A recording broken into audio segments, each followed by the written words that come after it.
Test one, two, test one, two. Okay. Let's see how far we can get in this stream. Um, so I haven't really been covering this, and honestly, it's been nice not having to cover it. But I saw something today that just made me stop, and I'm like, is this real? Can this really be real? So what did I see? This one. This was so good. How long before it's gone? Not gonna lie, they ate with this. I don't know what this is. This is a post on this subreddit, NGL. This one. Okay. Not gonna lie, they ate with this. I thought it was Producitons. LMAO, I thought this was Ethan's actual story. He should use this. Okay, so this isn't his actual story. Okay, so this isn't Ethan Klein's actual story, but his story has actually been almost as bad as this.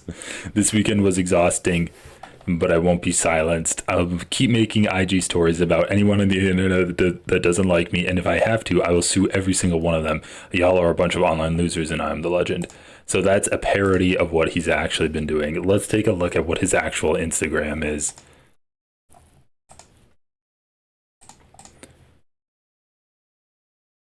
Oh god, something about Taylor Lorenz?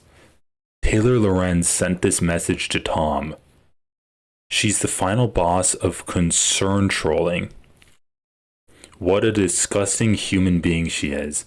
Okay, so this... Okay, is it... Oh, this is live. Ethan is racist AF. He's actually deranged.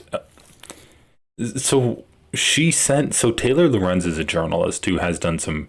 I remember she had this like contentious interview with Chai Rychek, who runs the Libs of TikTok account, and she's getting into this now.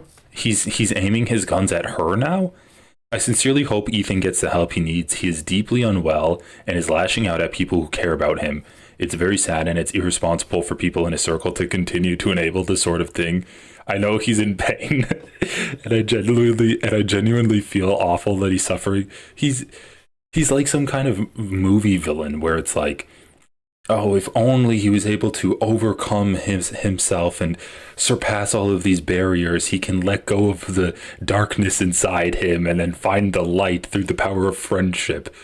Bro, he's just a shitty person. Just leave it at that. I know he's in pain, and I genuinely feel awful that he's suffering, but he needs to spend time with his children and realize the world isn't out to get him. Oh my god. And then he writes, this demon still doesn't get it. She's still talking about my children like they are just a prop for her to insult me through. Bro, oh my god.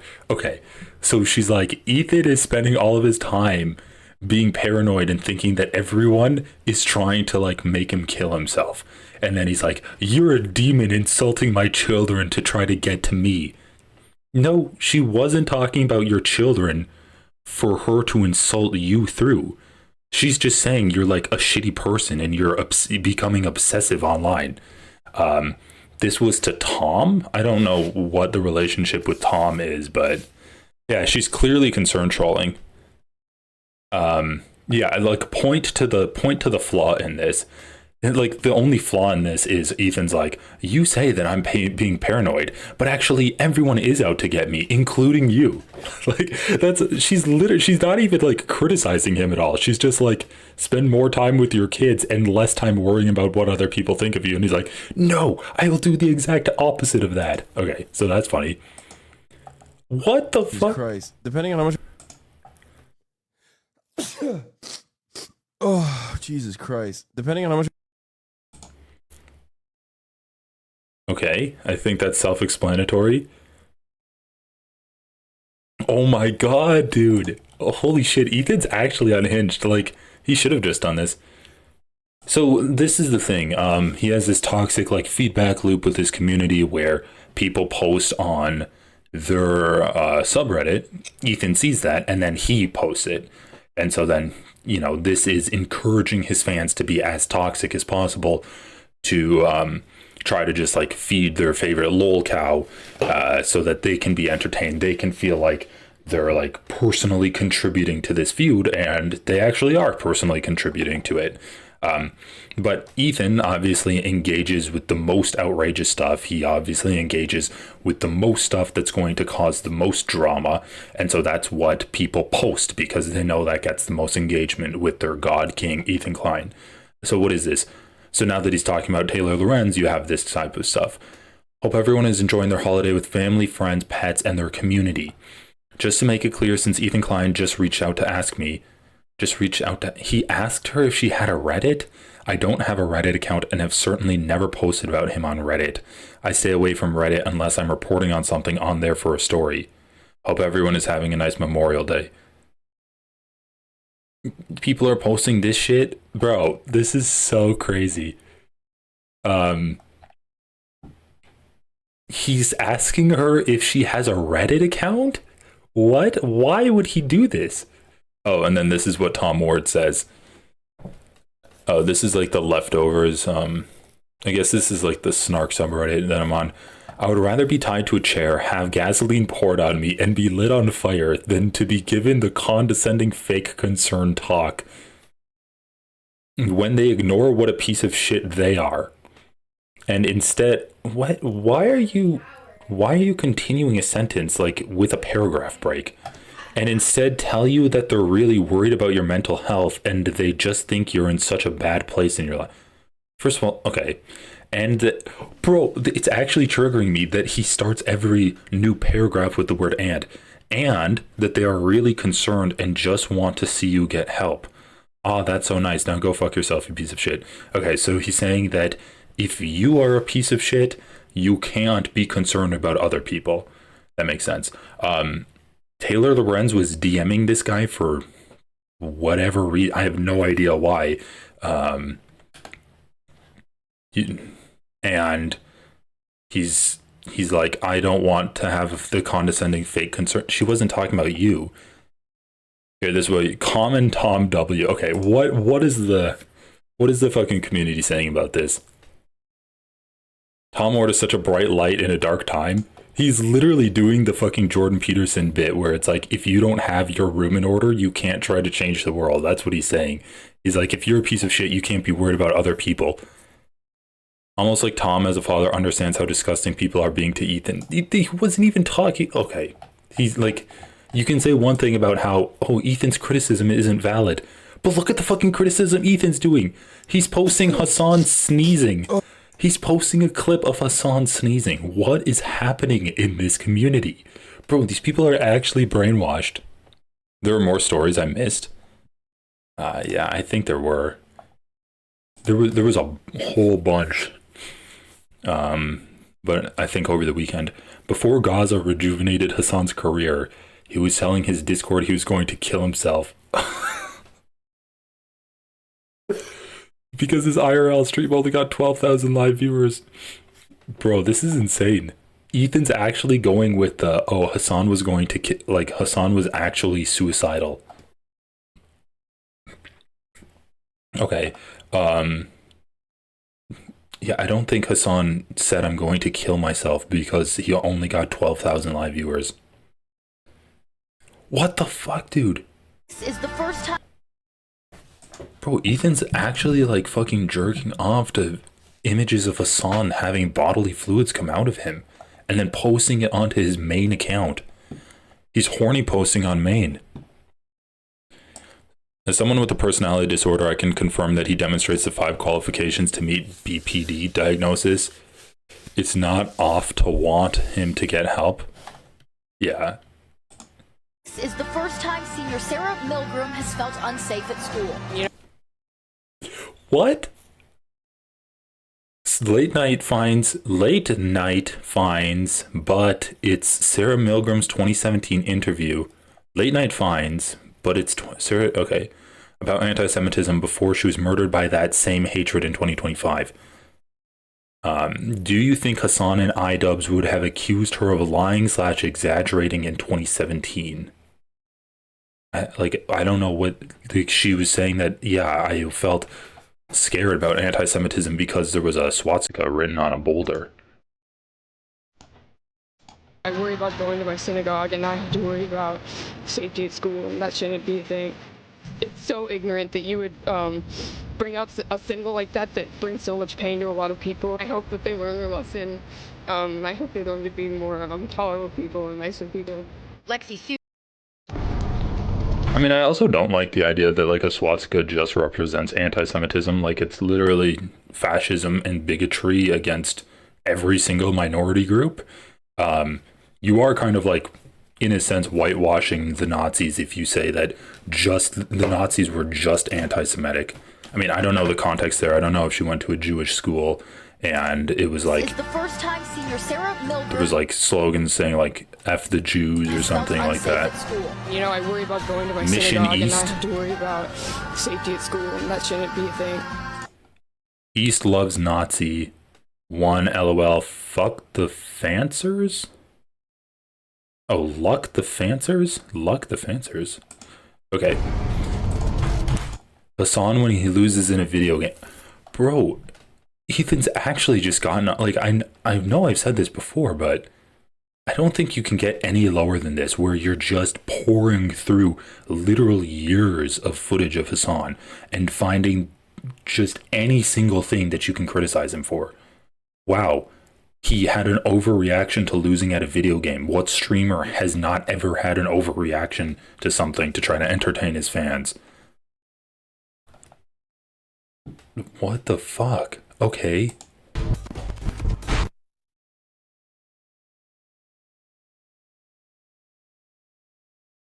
Okay, is he gonna like pull out a swastika or something? Is he gonna hail Hitler? Like, what's the point of this? Wow, he had a moment where he raged out after he punched a couch. Hey guys, this isn't okay. Froggy Tonic, a good time to emphasize that Ethan is a Central European Ashkenazi secular Zionist. He doesn't believe in Judaism. He doesn't practice. He was not born in the Middle East. His DNA is 99.7% Euro. Okay, so he's basically saying like Ethan's white. That's I don't know. And then he says, "Hey guys, this isn't normal, right? Ian and Anissa, this your friend you're defending. This your friend you're defending. This is good leftist values." Okay, first of all, Ian and Anissa never defended this guy. They didn't just publicly denounce him. Like, that was the whole point of the video. For iDubbbz literally had a section where he's like, I'm not going to publicly denounce this person just because you want me to, just because that's an arbitrary gate that you're setting up to maintain this friendship, that like that's a hoop that I have to jump through in order to still be friends with you. So he says, to speak for, gatekeep, define what Judaism is for Jewish people? Well, because I'm European, I shouldn't care about my wife, our kids, her family, or the 1 million Jewish refugees from the Middle East. These are bona fide Nazi talking points. I do love the idea that Ethan can bring up to Sam Cedar his genetic origin, and he's like, I'm 99.7% Ashkenazi. But if someone else brings it up, then it's fucking racist for Ethan. Okay. Also just once again, Froggy Tonic, who the fuck is that? Who cares what this person says? Anissa, Nazi experiments were good. Joma says that ISIS doesn't exist because her dad is nice. Wow. Once again, this is like fucking 10 years ago. This is like 9.5 years ago. I don't think ISIS exists. Also, this could be a fucking joke. I don't think ISIS exists. My dad's as Muslim as they come and he wouldn't hurt a fly. That literally reads like a joke. Oh yeah, this one extremist group doesn't exist because my dad is the most Muslim that Muslims can be.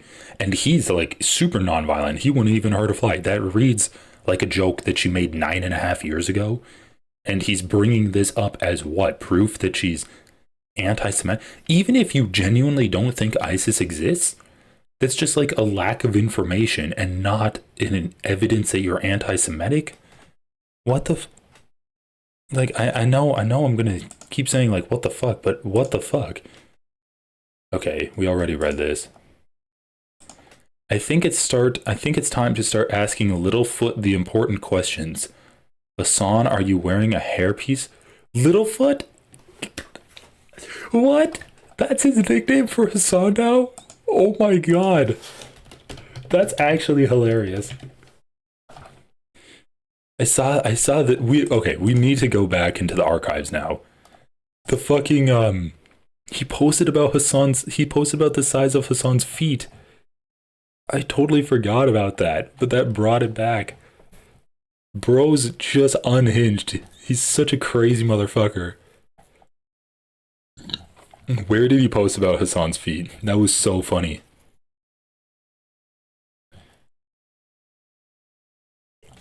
Like, how is he posting this shit? Like, he is actually incel baiting. I think he's trying to bait an incel audience. What's this? Oh, another post from the sub.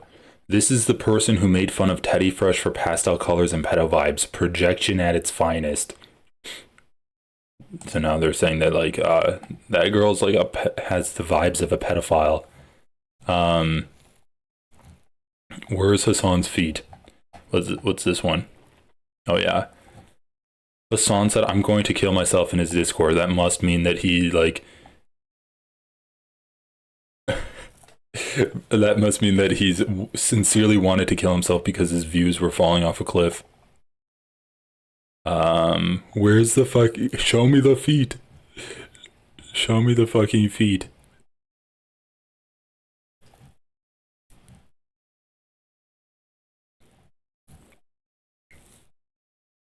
What's this one? Racist misogynist Ethan Klein continues his drug-fueled rant about a woman whose crime was rejecting their toddler fresh clothes. LOL, what kind of take is this? Fuck my own fans for trying to give me free stuff. You can hate me, but why shit on our employees? Lame as fuck. Is she...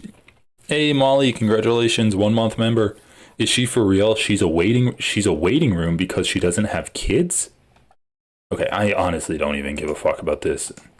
It's just like crashing out over someone that said, yeah, I don't want Teddy Fresh clothing.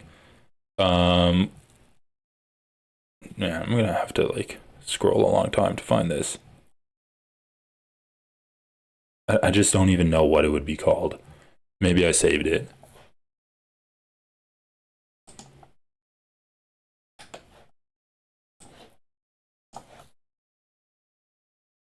Ethan finds new woman. I have an entire YouTube series called Free Speech Friday. Hasan being banned for doing journalism has nothing to do with Ethan. And it's psychotic how he centers himself in completely unrelated reporting and stories that have nothing to do with him. Ethan says, I have an entire YouTube series. No, you have one episode you posted about 8 hours before this tweet, LMFAO. Okay. Laughing. So let's talk about Hasan getting banned. Hasan uses anti-Semitic slur on chatter. Okay, where the fuck? Anyway, so Hasan got banned because he read the fucking manifesto of the shooter that killed those two people coming out of the Jewish museum in the Capitol. And obviously, oh yeah, here we go. And goes against Twitch's terms of service. He's read shooting manifestos before, and he never got banned for that. But the reason he got banned this time is because he was getting called out for promoting anti-Semitism. Bro, why does he, like, post? Okay. Petite feet, feminine step, sounds like a lady when he's walking in the room. And I think this was like a photoshopped image too. So Ethan Klein is just like full on fantasizing about Hasan. But anyway, like, what else is new? So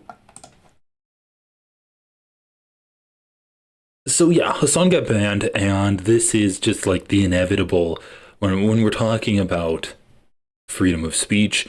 This is the inevitable repercussions of speaking out against Israel when you have so many people that are it's their jobs, their livelihoods. There's so many institutions backing U.S. support for Israel and trying to enforce that. Of course, prominent voices like Hasan are going to be targeted. We've seen him detained at the airport when he's trying to get back into the country that he's a citizen of, because of his anti-Israel speech. And now we've seen him get banned off of Twitch.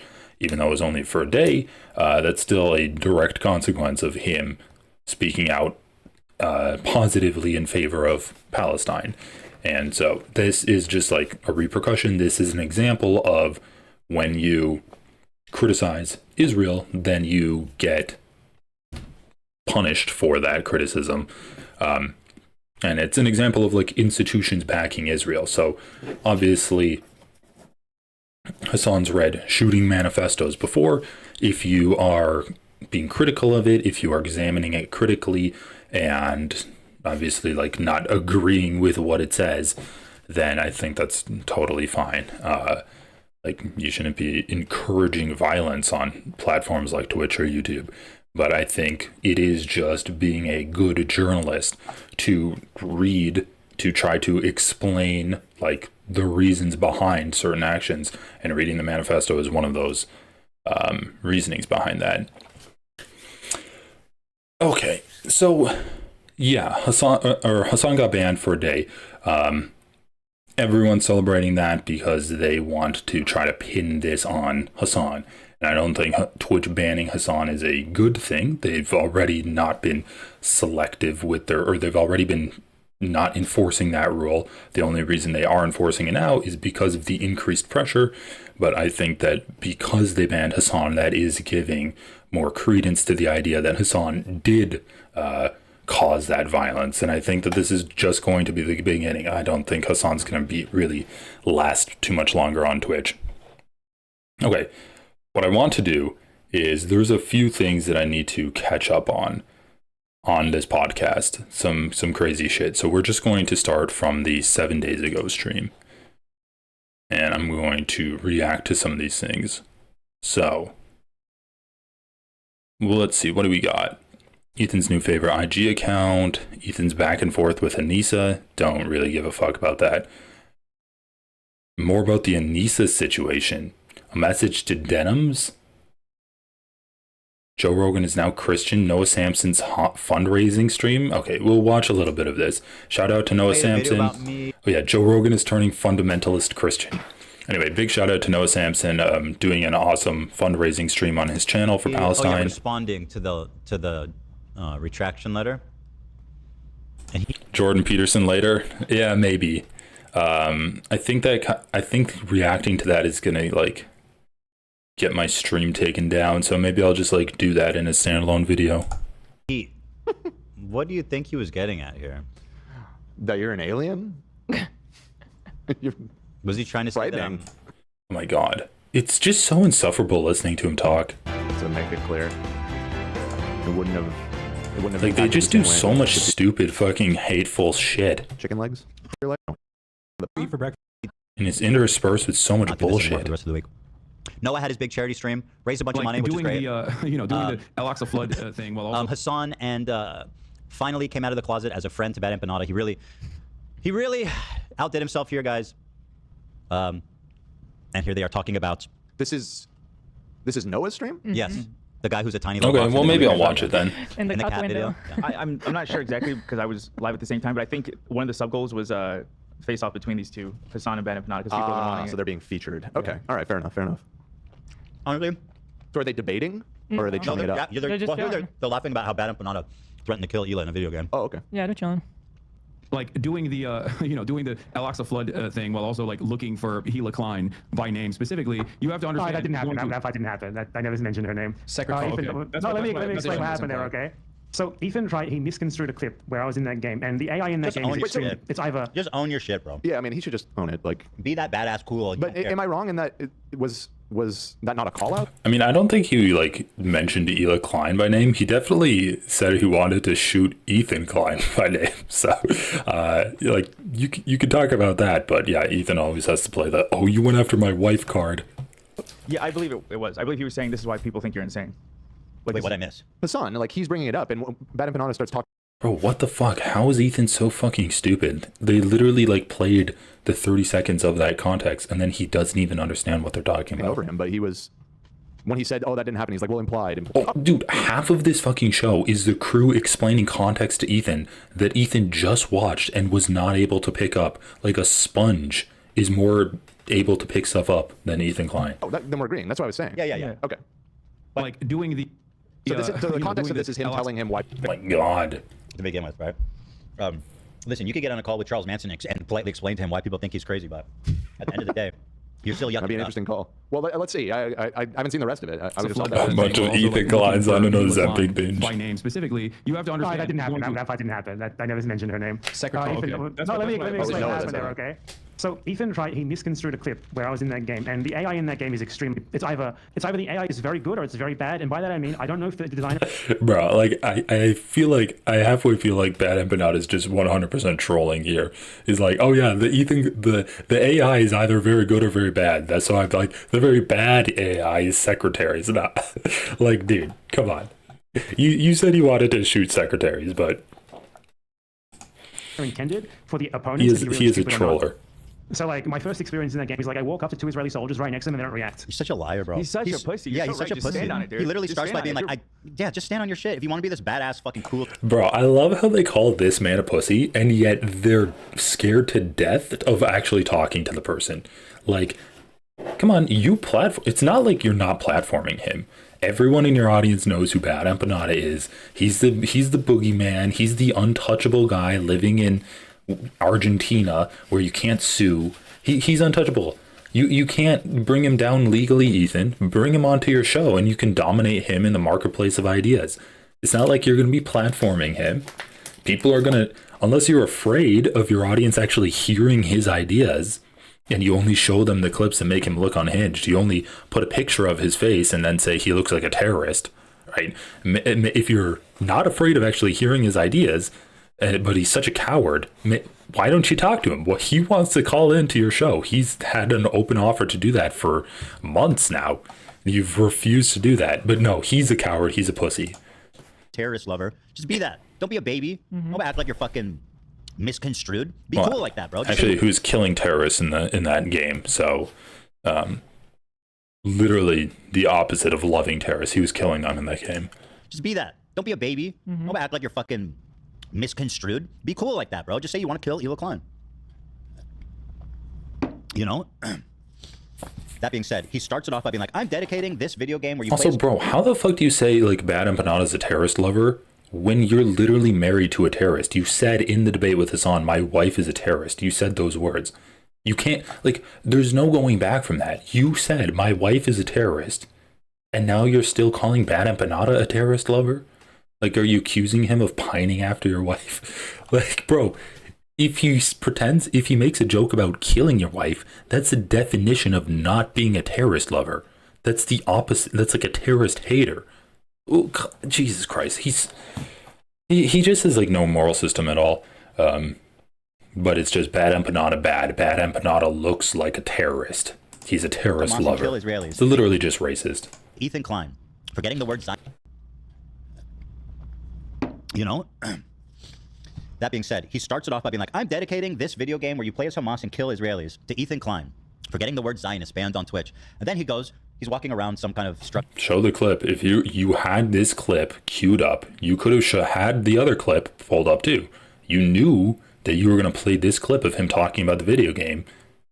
You knew the content of this. You knew what your rebuttal was going to be. Why didn't you pull up the clip of Bad Empanada playing the video game to rebut what he said on Noah Samson's stream? And he goes, where are the secretaries at? Please, bro. And he goes, so he never said Ethan Klein by name. That's true. He's making a joke. He said, where are the secretaries at? Found one and kills them. And I said, are these a bunch of Ethan Kleins on an Ozempic binge? Like, as in, are these fucking morons? That part I wasn't offended by. I don't care about that part. It was the part where that is obvious. And you're just... Okay, so I love how Ethan's like, why do you guys always say my wife? Why do you guys always say my wife? But then he's like, I'm not offended when you make fun of me, of killing me. But if you make fun of killing my wife, that crosses a line. Why, Ethan? Isn't she supposed to be her own individual person with autonomy? Why does it have to be that you have to defend your wife? Come on, dude. Like, she's not a child. She literally has a platform. She has a social media platform just as much as you do. Put her on. Why do you have to speak for her? Seems a little misogynistic and controlling. He's a coward for ignoring that. Are they high on like drugs? And Ethan Klein took that and he's like, he was saying this is me. What? That's not at all what happened. What if these people are so annoying? They can't just be honest for a second. They can't just explain. They all do this. Giant pussies. But they all do Giant this. They'll pussies. just retell something completely different. She's literally there. Why are you defending her? She's there. She can speak for I know herself. that's the insult they hate the most, but they really are. Like, you're just a pussy. You want to say that you want to kill me, just say it. You know, I don't give a shit, but just say it. No, the worst insult, We know what you're doing. I'm starting to believe is actually true, is that Bad Empanada is a Mossad agent. I swear to God. I believe it. The evidence I'm fully stacking on up. board. Because he's basically infiltrated this whole movement, and he makes everybody look terrible. And now look, he's got Hasan, the face of the movement, right? Look at him. He looks so giddy. Yeah, no, they had a really I good time. actually haven't seen Hasan smile like that in a while. They had a really good time talking to each other. Thanks for that soundbite, Ela, by the way. What's that? What did you She say? said giant pussy. Oh God. You're welcome. Make good use of it. He was saying this. Use it in good health. Yeah. This is me and simulating killing me. That is, you're such a liar, bro. That's not what happened. You dumb fucking liar, coward. I hate this shit so much. The same thing when he was trying to tell people to harass me. It's like, here are his socials. Go give him a follow. It's like, Yeah. he's such a little bitch. Yeah, he is. I just don't know why this works. It's like on video. I've talked about it. We all know what. Okay, then play the video. Like, I'm not saying that he's not right, but have the video evidence. Like, yeah, Bad Empanada made a joke about killing you guys. Get over it. You're still harping on this shit. Ethan says it's not a big deal if you make a joke about killing me. Ethan Klein says it's not a big deal if you make a joke about killing me. So then why is it a big deal? Apparently, you guys both don't give a fuck about it. So why are you talking about it like 6 months after the fact? What is it? Why? You guys are just fucking hateful, but you can't stand on your own shit. You can't stand on this. You're being like, oh, why isn't Bad Empanada just standing on his own 2 feet and like owning what he did? Well, why aren't you owning the idea that it was too far and you're little like snowflakes that got offended by that? Come on, guys. The video was taken down because it did violate YouTube's terms of service. If you want if you want more punishment than that, you're just going to have to be like, well, it was so mean and it hurt my feelings. But they realize that makes them look bad. And so they're not going to do that. They're just going to be like, oh, Bad Empanada's a terrorist lover. You're literally married to a fucking terrorist. You defend a terrorist state. Was said, we all know what you meant. And somehow he can just go sit in front of his audience and be like, no, this was actually something totally different about something else that he wasn't mad about and didn't even call out. And everyone's like, oh, okay, yeah, Ethan's crazy. It's like, what the fuck is happening? That's the sort of thing that he was referring to in that. No, it was not, man. I think you can understand how. You know, I do have to say, he looks kind of sweet when he's like normal and smiling, when he's calm. I feel like he might be a nice guy. Underneath the exterior. Under the massage thing. Ethan is always looking for the positive in everyone, and I do appreciate that. He does, like, well, because he seems so psychotic. Like, he would like stab you in the back in a dark alley. Yeah. But that's not who I see here. I feel like someone who wants friendship. Bro, oh my god, Ethan's actually so fucking stupid. Like, Bad Empanada makes videos trying to fool Ethan Klein to make him think that he's like some kind of super villain, like the Mandarin. He's like he's the Mandarin to he's like the Bad Empanada is to Ethan Klein as the Mandarin is to Iron Man. And Ethan Klein like sees these videos of the Bad Empanada posts where he's like in a dark basement and his hair is all disheveled and he's like, I've got you, Ethan. You're right where I want you. I'm pulling all the strings. Ethan sees that and he thinks it's real. He thinks that's actually what Bad Empanada is. He's like, oh my god, this man is insane. This man is pulling all the strings and he's going to kill me. He's not going to rest until I'm in the ground. Quick, I need to hire 5 more armed security guards to be patrolling outside of my studio 24/7 because I'm so scared of Bad Empanada. And then he sees that Bad Empanada's like jokes like a regular person, like literally anyone else in the world. He's like, wait a second. He's not the fucking psycho that stabbed me in the back in a dark alley that I thought he was going to be? What? It's just so funny. Like, he hasn't actually watched Bad Empanada at all. Because Bad Empanada is actually an extremely funny streamer, and his stream clips are funny. I know this is crazy. There are certain times that his trolling, I have to say, it's only going to get worse, Mr. Klein. Specifically Denim's referenced it when he started just reading out binary like 001001. I mean, that made me giggle a little bit. Yeah, when I was reacting to his video on me, I even was like, you know what, I think he just needs a makeover. And like I went on ASOS and I was like picking out an outfit. I think he just needs a hug. Yeah. Yeah, some jail time, unfortunately maybe. though, he's also incidentally a terrible human being, an irredeemably terrible human being. Why? Because he made a joke about killing you in a video game? Your wife was literally part of a terrorist army. And in the video game, he was fighting against that army. Yeah, it was insensitive. And it rightfully should get taken down from YouTube, but that makes him an irredeemably terrible person? Bro, you made a joke about, like, sexually assaulting a 17-year-old. Does that make you irredeemably terrible? That's worse than what Bad Empanada did. Advocating for violence against a soldier? That makes you irredeemably terrible? Oh my god. You know, it's both. Just one more example of Ethan Klein having nothing to say. He's nothing to say. All he does is go against vibes. But then when his crew's like, actually, like, I've seen a few things where his vibes aren't bad. And then he's like, okay, yeah, but he's still irredeemably terrible. It's a mixed bag. Yeah, it's a mixed bag. Now that could be misconstrued, considering that the entire thing that you're engaging in is already considered like. I think it was hilarious. You're laughing, don't lie. Well, no, I'm just saying that, like, Noah Samson does kind of look like a NPC down below, like a maid about to send you on a quest, or like to give you clues about what murder went down. Hasan goes, I'm not saying it wasn't funny. I'm just saying optics. When you do that, people are going to, so many people that would otherwise like. Wouldn't it be fucking awesome if he was like, actually, I don't think it's funny? You need the rest of this, because he basically goes on to say, like, I think, if it's what I'm thinking, that Bro, so many these people are so fucking stupid. Why don't you have these actual clips set up? It's a fucking live stream on YouTube. It's one of the easiest VODs in the world to go back, find the timestamp of, and play it.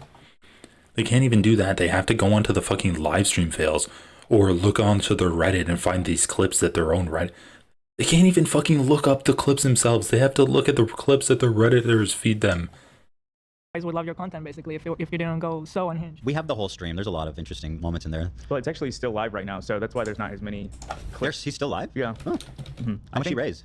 I think he's over 300K, but for him, YouTube at a certain point, it like kind of restarts. It's kind of weird, but the charity is great. I don't know why people think like raising money for charity is owning me, or maybe it's not even about. Maybe everything's not about me. There's also that possibility, which I'm not willing to consider at this time, Dan. I mean, Hasan talking to Bad Empanada is definitely about you. Just a fat L, dude. Noah thinks that disrespecting human remains is activism. I think he was okay. Yeah, I was saying, Ethan Klein, debate me, Ethan Klein. Don't be a pussy. You can confront me. You can ask me why I called CPS. Did I call CPS? Bro, you're literally getting called out. Oh my god.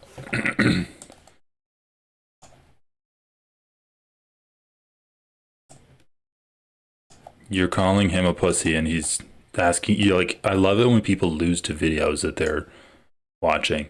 Anyway, this is giving me the vibes. Okay, let's continue. Oh, dude. Noah thinks that disrespecting human remains is activism. I think he was okay. Yeah, I was saying, Ethan Klein, debate me, Ethan Klein. Don't be a pussy. You can confront me. You can ask me why I called CPS. Did I call CPS? Let's find out, Ethan. You can ask me why I sent the skulls. Ethan, let's do it. I love how happy he is. I genuinely think he's so giddy, and I'm happy for him. He seems like this is the best time he's had in a while. Yeah. He gets to be with the cool kids on YouTube. You know, it's awesome. Good for him. I'm more interested in Noah's reaction down there in the little. Bro, Ethan has nothing to say. He's just like, oh, Bad Epidot is happy? Wow. What? I'm gonna own him for being happy. Fuckbox. Yeah, he loves it, kitty boy. Yeah. Let's go, Ethan. See, that's what I mean. Like, I'm not interested in any of these conversations. I This don't. is activism. Well, what did you expect when you called in to talk to Bad Empanada, dipshit? This is what you get, man. And then, no, this is activism. You know what would have been so Bad fucking epic? Panda. If he was like, actually, I don't think it was funny what you did. Like, how great would that be? You know? He was close. I mean, there was like a little bit of pushback, but I don't know. I think You called that he doesn't pushback? want to. Yeah, I wouldn't even call that pushback. I think Hasan needs to grow some balls. Well, his point was it's an optics thing. It's not that I don't find it funny. It's the optics. Right. well, he was saying you see how people can infer. Yeah, is Ela sponsored by Wonder Bread with it? No, I guess it's an Adidas Not me, jacket. people. Right. There's that degree It's of just, separation. it's all the greatest hits. You Well, and know? also, it's like I'm gonna call you out with signaling my audience that I'm not really calling you out. It's what Ethan's saying. It's just optics. It's like you're just making us look bad. You know, we want to support you, but let's not do this calls because people are gonna call it out. Not because it's actually bad and because you actually shouldn't do it. Right. Just the optics are not good for us. And by the way, I never stated that he. Yeah, because it's not actually bad. You guys aren't in any danger of being, you guys aren't in any like physical danger at all. The only thing that is going to do is make people laugh at you. It's not that the IDF is some small bean army that's getting persecuted by all of its neighbors. It's literally doing a genocide. Bad Empanada, playing that game, is giving some kind of power back to the people that are, like, to the victims of that, and even, like, infinitesimally small. But seeing, like, having a video game where you can actually identify with the victims of colonization rather than the colonizers is, like, it doesn't do anything material, but it is a way to kind of push back against the predominating ideology of Israel can never do anything wrong, and it can make people question the power dynamics in that region. It's not doing anything bad, so get the fuck over yourself. You even said, oh, just say you want to kill me, I don't give a fuck. Why would you say that if it was hurting you? Why would you say, oh, I don't care if Bad Empanada wants to kill me? If you were in danger of getting killed, you know that it's not going to do anything bad, but now you're going to sit there and cry like your family's in danger? Go fuck yourself. Get over yourself. You just said you don't give a fuck. It's just optics. It's like, you're just making us look bad. You know, we want to support you, but let's not do this calls because people are going to call us out. Not 100%. Because it's actually bad and because you actually shouldn't do it. Right. Just the optics are not good for us.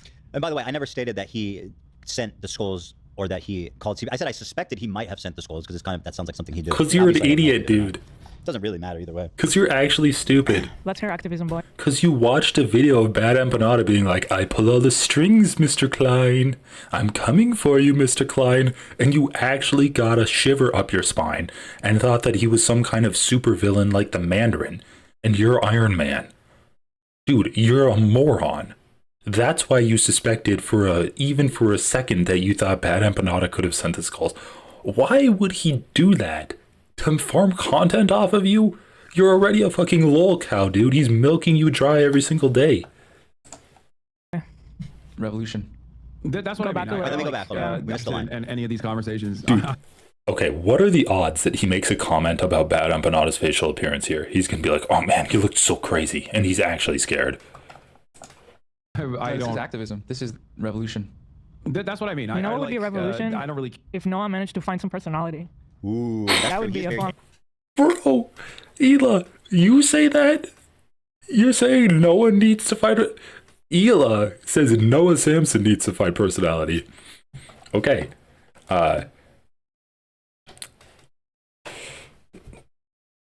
Okay. Ela's only personality trait is bad fashion. Is that even I guess that's a personality trait. I'd consider that one of my personality traits. Okay. Bro, that's so fucking rich that Ela says that no one needs to find personality. And it's so funny that she can't even say that again about Hasan and Bad Empanada. Just because Noah's quiet, because he's been streaming like 24 hours every single day for the past like week. And he's quiet and he's sitting down in the corner. She's saying that Noah needs to find okay. Why would you say that? Don't open up that line of attack. Come on. Activism. This guy, he talks like there's like just a bunch of dust in there. Oh, dude, she's talking about the way he talks now. She's gonna talk about the tone of voice that he uses.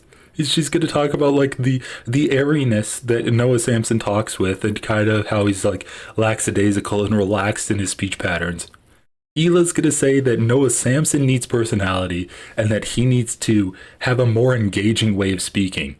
Motherfucker, have you looked in the mirror? Have you heard yourself talk? Have you written down a bio about yourself? What's Hila Klein's Instagram? Hila Klein Instagram. Let's see what bio she writes about herself. Do you write a bio? Oh, her personality is so interesting that she doesn't even have a biography. Does her husband have a bio? Business inquiries. Wow, that's more entertaining than him. Does this dog have a bio? Wait. Maybe that's not an account. Bro, I'm sorry. You're not interesting, Ela. You don't have an interesting personality, and you should be the last person that talks about the tone of voice when you're criticizing Noah Samson for that. I think he found the one, like you, yes. Yeah, there's a light on that. And Go on a journey to find some personality, Noah. there's a dim light on in the attic, but nobody's there. Let's put Bro, it she's doubling down on the $1 million personality. for Noah finding. We need to buy him a personality chip. Like lore Data. or data? Right. Wait, lore is the one that was like, okay. Well, that's the name when he got the personality chip. No, lore was like his like twin. He was like his evil But twin. Data got a personality chip. He did that in a movie for sure. He got it. Yes, eventually he does get the personality chip. So you're what? right. So why are we splitting hairs here? No, I'm conceding that you were more correct. Thank you. I just thought of lore. Yeah, Zach, grab that. I am conceding that you are more Oh, correct. boy. This is Star Trek you're talking about? Yeah, it's next gen. Here, lore. Care about this? We did. Lore's the no. This is important. Giant pussy. This is lore. I don't care about the lore. I know. No, not lore. His name is lore. Yeah, I know. I'm familiar with all the Star Trek lore. I don't know why you explain. Are you familiar with the character of lore? Here he is. Look, he's devious, unlike Data, who has no emotion. He's a bitch. He's a fucking giant dick. He's such a queen. Stuff at all. I mean, it's a good entry point for you potentially to get Ethan to talk to you, Yeah. but I don't think he's gonna do it. Yeah. Yeah. Did everybody hear that? Do we need to hear it again? The skulls, sending skulls to us is a good entry point to talking to Ethan. But Good foot in the door. you know, people might find it. I mean, you guys are already problematic, but talking about it, so you're literally proving it correct when they're saying that. Oh, just talk about the skulls, and I'll get Ethan to cover you. Bro, I'm just looking at her Instagram. It's fucking gross. What is she? She's trying to dress like Madeline from the fucking, like one of the French schoolgirls. What is? Ugh. What is happening? Why is she posting this on it? Oh.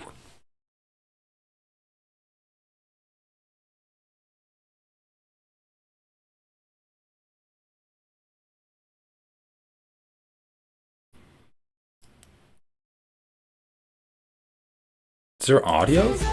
Oh.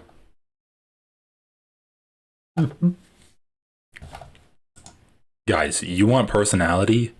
Here you fucking go. A tie that's cut off, a shirt that's slightly unbuttoned, one piece of the shirt tucked into your ugly ass fucking dress. You can wear your like Nazi ass rain boots down below and just look like a Girl Scout that's been out of work for the past 30 years, and then you're gonna be good.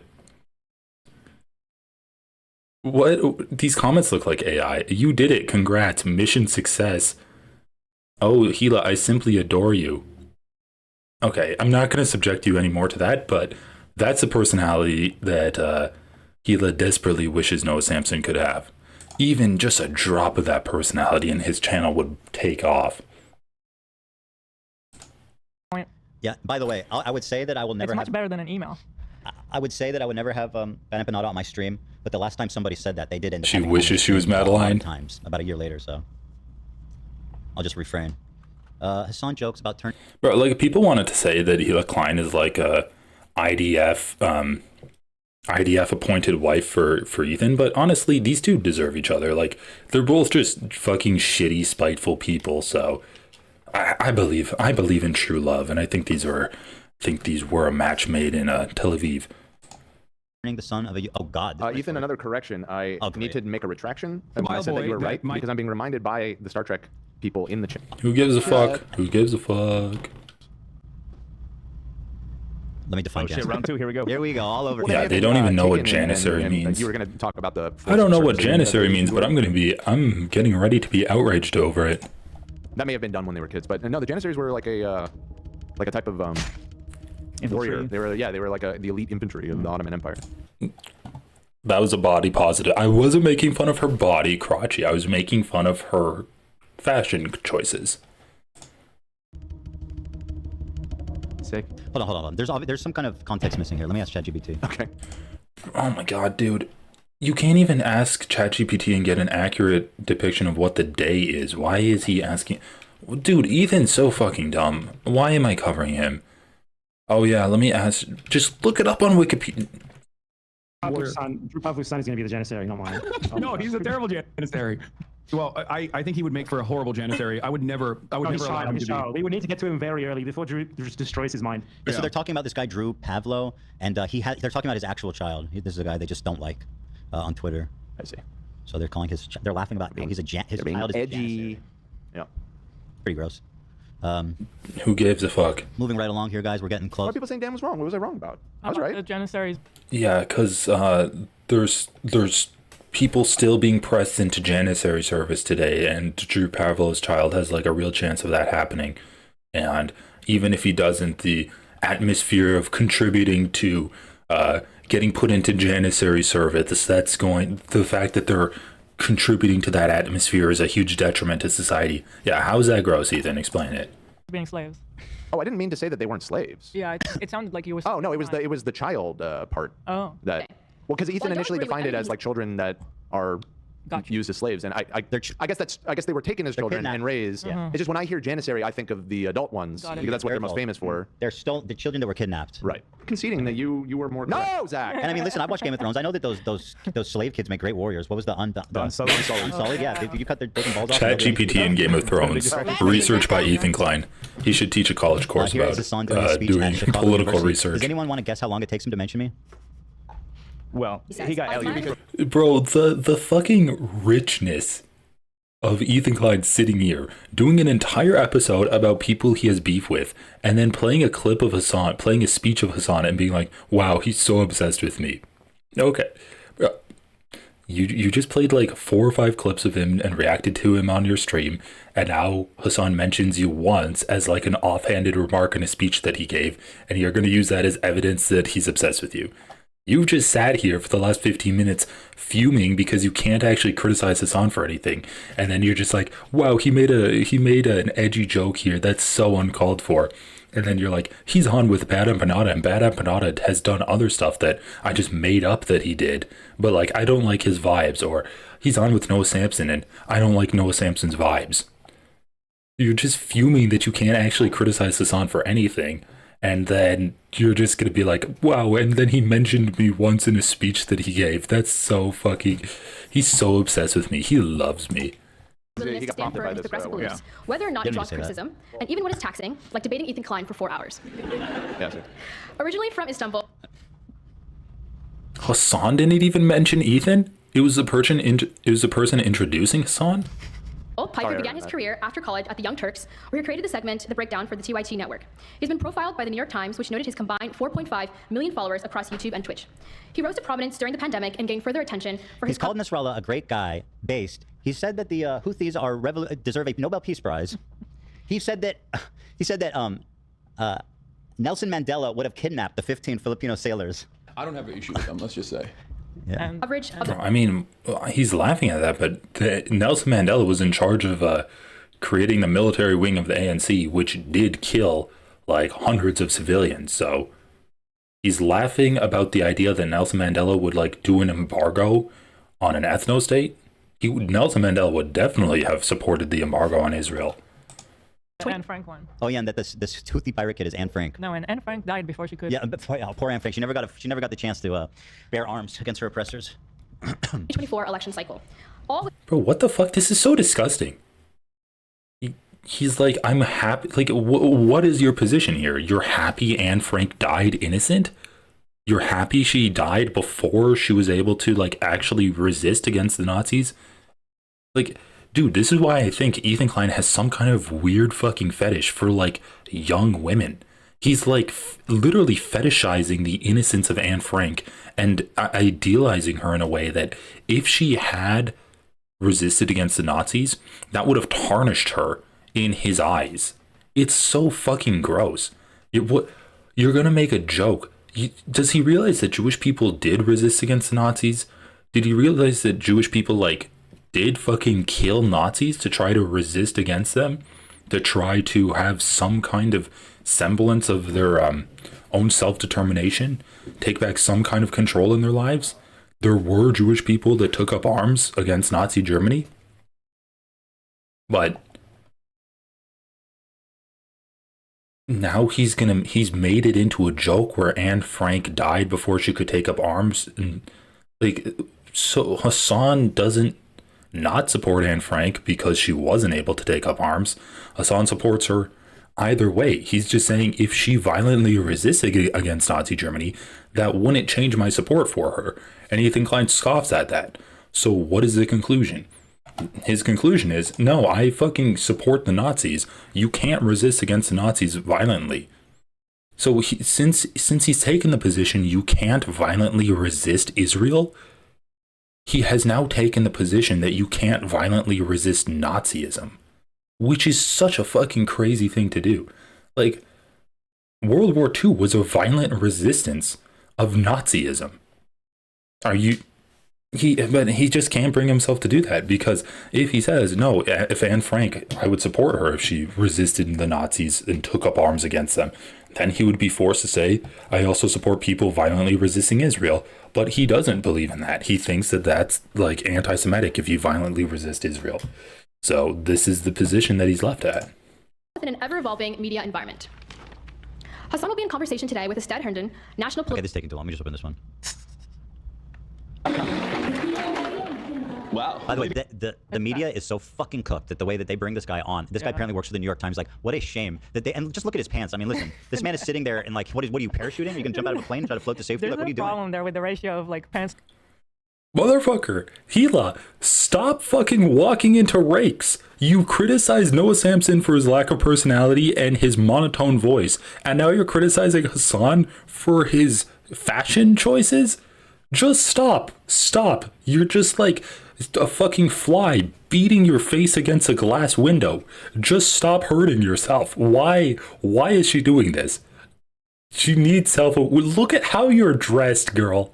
You need self-awareness. The shoe size? Like, No, what's happening there? It looks like he stole the pants from a one-ton man. Something really crazy going on. Hold on. Him having a small head. Let's talk about that shoe. Yeah, is this just an unfortunate camera angle? Because this is this is a really tiny little. No, he feet. fucks with these big pants. No, I get the big pant part. It's the shoes. He's got baby feet. I don't think that he even does. I think when he's standing, it covers more of the shoe, so it doesn't look like this because he's sitting in. We're talking about shoe proportions here. No, I'm not. I'm saying it looks. But when it comes to this song, we got all I'm not the excuses defending. in the I'm world. calling out the baby feet. I'm saying it looks crazy. A picture is worth 1,000 words, then. Look at these shoes. That's right, Ela. Dude, you ever seen someone who like weighs like actually like 500 pounds? This is what their pants look.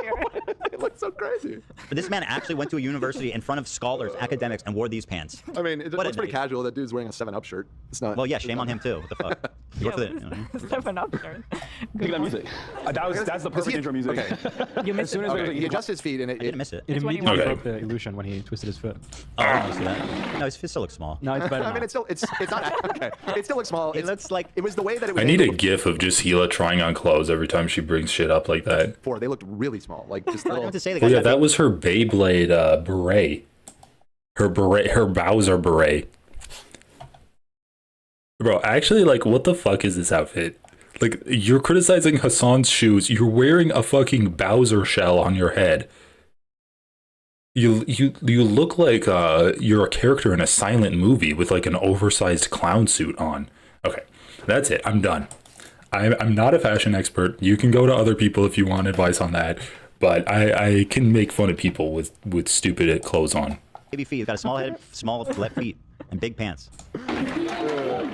Wow. What do you think wow. about music? That's the perfect intro music. As soon as there was an Ethan Klein mention, I was like, oh, I'm surrounded by fans. Yeah. How do we feel about Jews out here? Okay, so first of all, Hasan didn't bring up Ethan Klein. It was the woman who introduced him. He's referencing that because when she mentioned Ethan Klein, there was a big reaction in the crowd, right? And so that's why Hasan brought it up. It wasn't that Hasan just brought it up out of the blue. Someone else brought it up. It got a big reaction. Hasan kind of went off of that energy, and Ethan Klein's like, Hasan's so obsessed with me. He made fun of the way Hasan says wow. They make fun of Hasan's fashion choices. They make fun of his, like, Hasan just says Ethan Klein's name, and then Ethan's like, everyone loves, or he's like, we love Jews out here. We really love Jews. So just fucking insane shit from Ethan here. Obviously, he has no way of actually criticizing Hasan, so he just tries to make him look anti-Semitic because he jokingly mentioned Ethan's name, and that's enough for Ethan to malign Hasan as being an anti-Semite. Boo! These are my people. Death to Israel. Death to America. Woo! I feel right at home. Soundbite. Gotcha. Cooked. Death to the Jews, death to Israel. We're having fun. We're getting through here. Hasan twists my word. Oh yeah, God. Here we Come go. on, bro. Come on. Give me something tangible to actually sink my teeth into. Aggressive form of prostate cancer. I did, and I felt really bad hearing that. Now, this has nothing to do with Hasan, but I have a bit of a conspiracy theory with this. Let me read Oh, this come first. on, then. I do. He says the I mainstream can't media is believe already you. actively laundering the reputation of a war criminal who oversaw the genocide of Palestinians didn't oversee it. That's such a stretch. Whose selfish nature allowed Trump to win a second term. How are you going to call Biden selfish? Wait. Let me read this again. The mainstream media. What? How are you going to call him selfish? He didn't oversee a genocide? No, he quite literally oversaw the genocide, and he selfishly ran for a second term, even though everyone was telling him not to, except for like a small inner circle of aides and his family members. No one wanted Biden to run for a second term, and yet he dragged that shit out for as long as humanly possible, and then dropped out at the last minute, really hindering Kamala Harris's ability to campaign and build up a following. So yeah, he was a selfish fuck. He didn't do enough to fight against fascism, and he did oversee a genocide. So go fuck yourself. This is, I mean, they're so politically ignorant, but to see their ignorance come out about stuff that isn't directly about Israel, it's kind of like a fresh look at their ignorance. Who oversaw the genocide of Palestinians. Didn't oversee it. That's such a stretch. Whose selfish nature allowed Trump to win a second term. How are you going to call Biden selfish? Wait. Let me read this again. Mainstream media is actively laundering the reputation of a war criminal who oversaw the genocide of Palestinians whose selfish nature allowed Trump to win a second. Bitch, who did you vote for? Kamala Harris, according to what he said during the interview. All right. Who did he tell his audience to vote for? Right. His audience of millions. Joe Biden's an awful monster. He literally told them to vote for the lesser evil, and Kamala Harris was the lesser evil.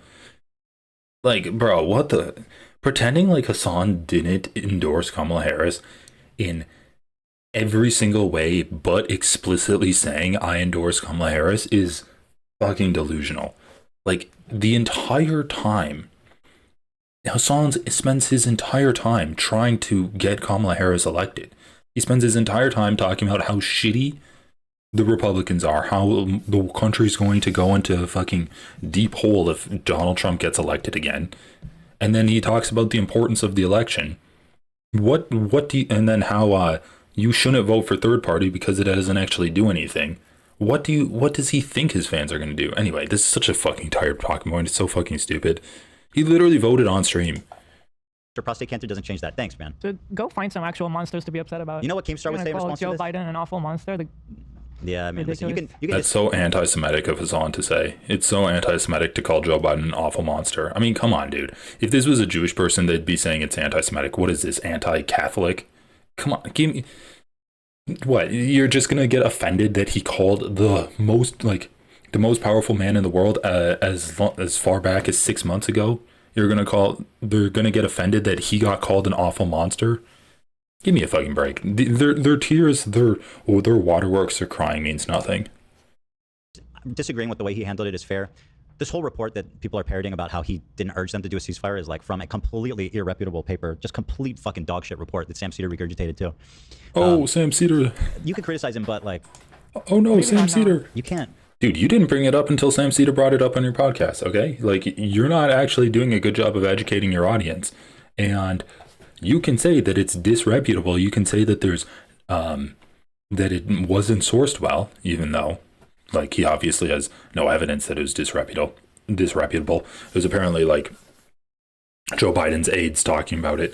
But look at the fucking results. There was no ceasefire underneath Joe Biden's presidency. As soon as Donald Trump got into office, there was a ceasefire. Thus, there wasn't any material change. What there was a change in was the pressure applied to Israel. Donald Trump applied pressure to Israel. Joe Biden was not applying pressure to Israel. So what's your analysis here?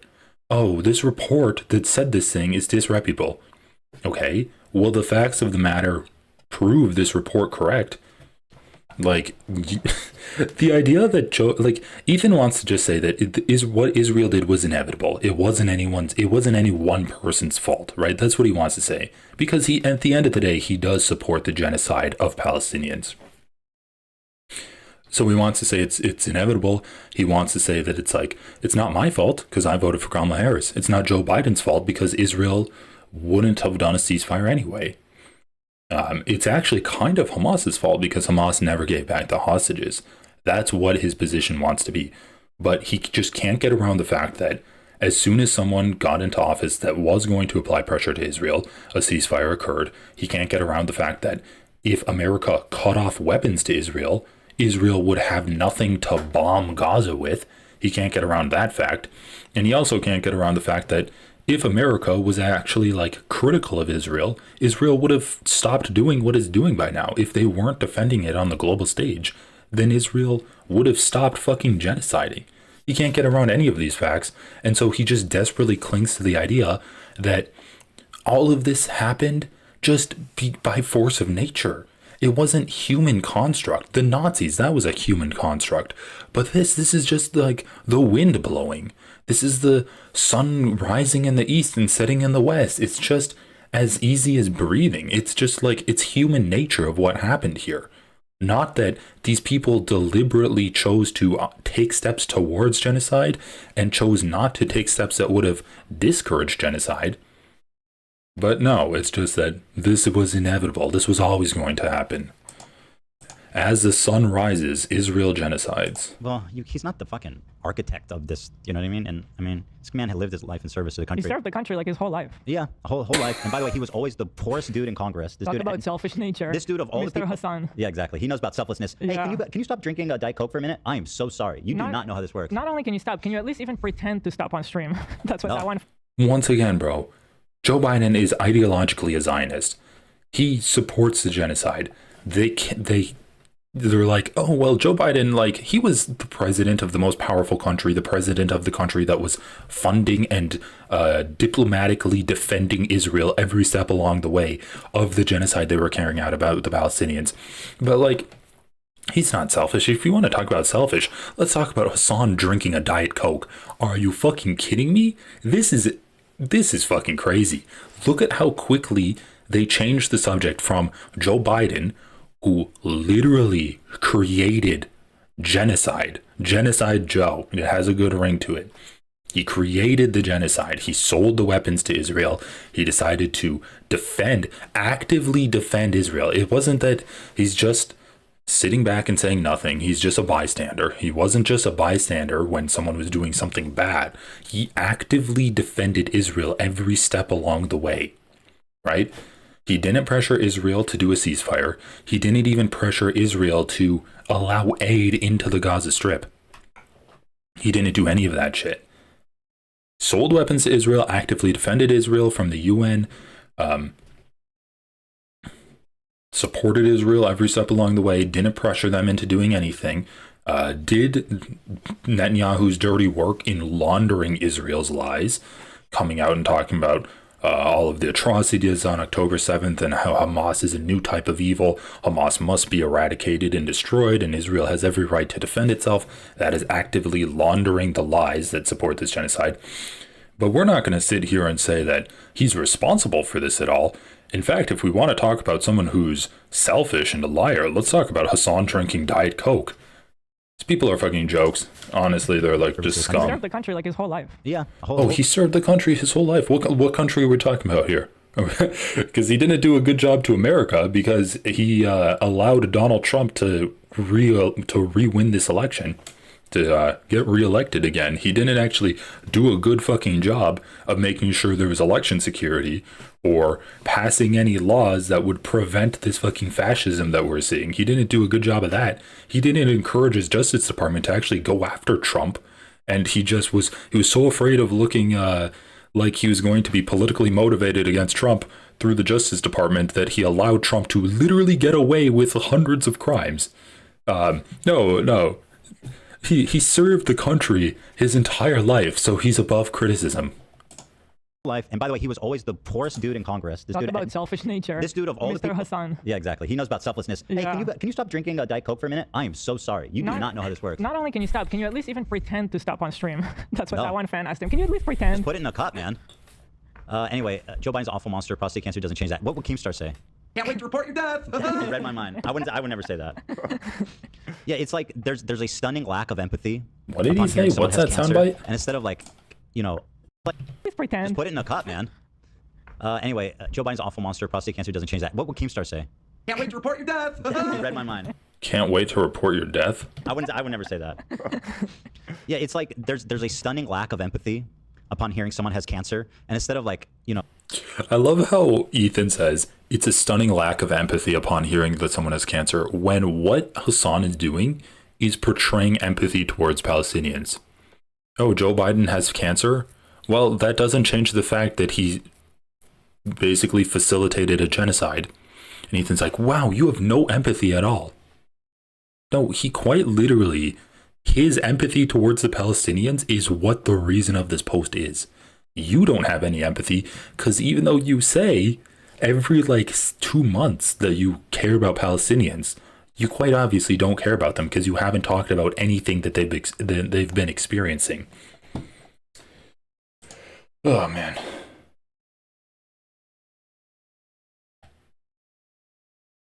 Look, this might be a good time to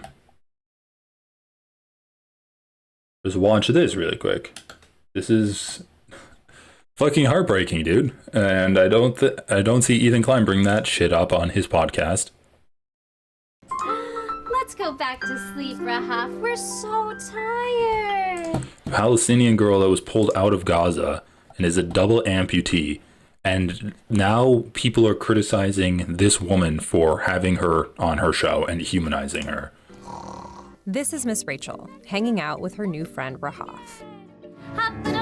Miss Rachel is like YouTube's Mr. Rogers, with millions of subscribers and billions of views. Can you nod yes? And Rahaf is a 3-year-old double amputee from Gaza. She lost her legs when her home was bombed, and months later was medically evacuated to the U.S. إحنا رايحين على أمريكا عشان نكمل العلاج.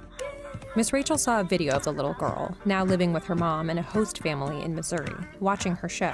She's just so precious, hopping like a bunny, and she was kind of hopping on the couch. And arranged to have Rahaf come visit her in New York. Rahaf is part of a new group of fans Miss Rachel discovered last year, refugees of the war in Gaza. I was tagged in a video of a toddler and a brother and a sister watching in a tent, and I saw the toddler swaying and the little girl smile, and I was just so touched that I could bring a little bit of joy to them during unimaginable circumstances. Did you know that you had this audience? No, I was completely surprised. Someone wrote, "This made me realize that these kids are like mine and like ours." And I know so many parents that enjoy our show feel the same way. They say, as a mom, I just think about, I see my babies. All children are worthy. She's posted more and more about Gaza as the war has gone on, highlighting the humanitarian crisis and launching a fundraiser for kids. She's gotten supportive comments, but there's also been backlash. The bullying is so bad. It's so bad. But I can handle this. You seemed very emotional about the bullying that you said you'd gotten for speaking out. The idea that caring for one group of children means that you don't care for another group of children is false, and it's so hurtful because I care so deeply for all kids. In April, an advocacy group called Stop Anti-Semitism called her a mouthpiece for Hamas. A group accused you of essentially acting. Wow. Sound familiar? A group advocating against people being anti-Semitic, accusing someone of humanizing Palestinians as supporting terrorists. Wow, who does that remind me of? Who is it where if you simply say their name, they start pissing and shitting themselves and crying anti-Semitism at the top of their lungs? Who could that possibly be? Who is the person who feels like if you focus on humanizing Palestinians, that means you are anti-Semitic because you're not focusing on humanizing Israelis? Who could that possibly be? I don't know. Maybe it'll come to me by the end of this video. Hey, thanks for the super chat, NJ Ranger. Ethan and the Atlantic Council will save Palestine. Oh yeah, they'll save it. There won't be Palestinians there, but they'll build an airport. They'll build an airport in Palestine once all of those gross Arabs have been removed. Then they'll step in and build an airport. As a foreign agent and asked, for the Attorney General to investigate you for spreading propaganda. Obviously, that's not true. I care deeply about all children, Israeli, Palestinian, Jewish, Muslim, Christian. I wouldn't be Miss Rachel if I didn't speak up for them and speak up for all of them. This is a prayer for all the children. Miss Rachel has also used her platform to express grief over the deaths of Israeli children. and said she's met with the family of hostages still in captivity. Oh, she's keeping the walker with her. Here in the U.S., Rahaf was fit for prosthetics and has learned how to walk again. A group called Palestinian Children's Relief Fund helped her and her mom get out. But her dad and 2 brothers are... I mean, it's just so fucking disgusting, bro. People being like, why aren't you caring about the Israeli children that were killed? Why do you care about the Palestinian children that were killed? And it's like, these kids can stop being killed. They can stop being killed at any point. And it's just that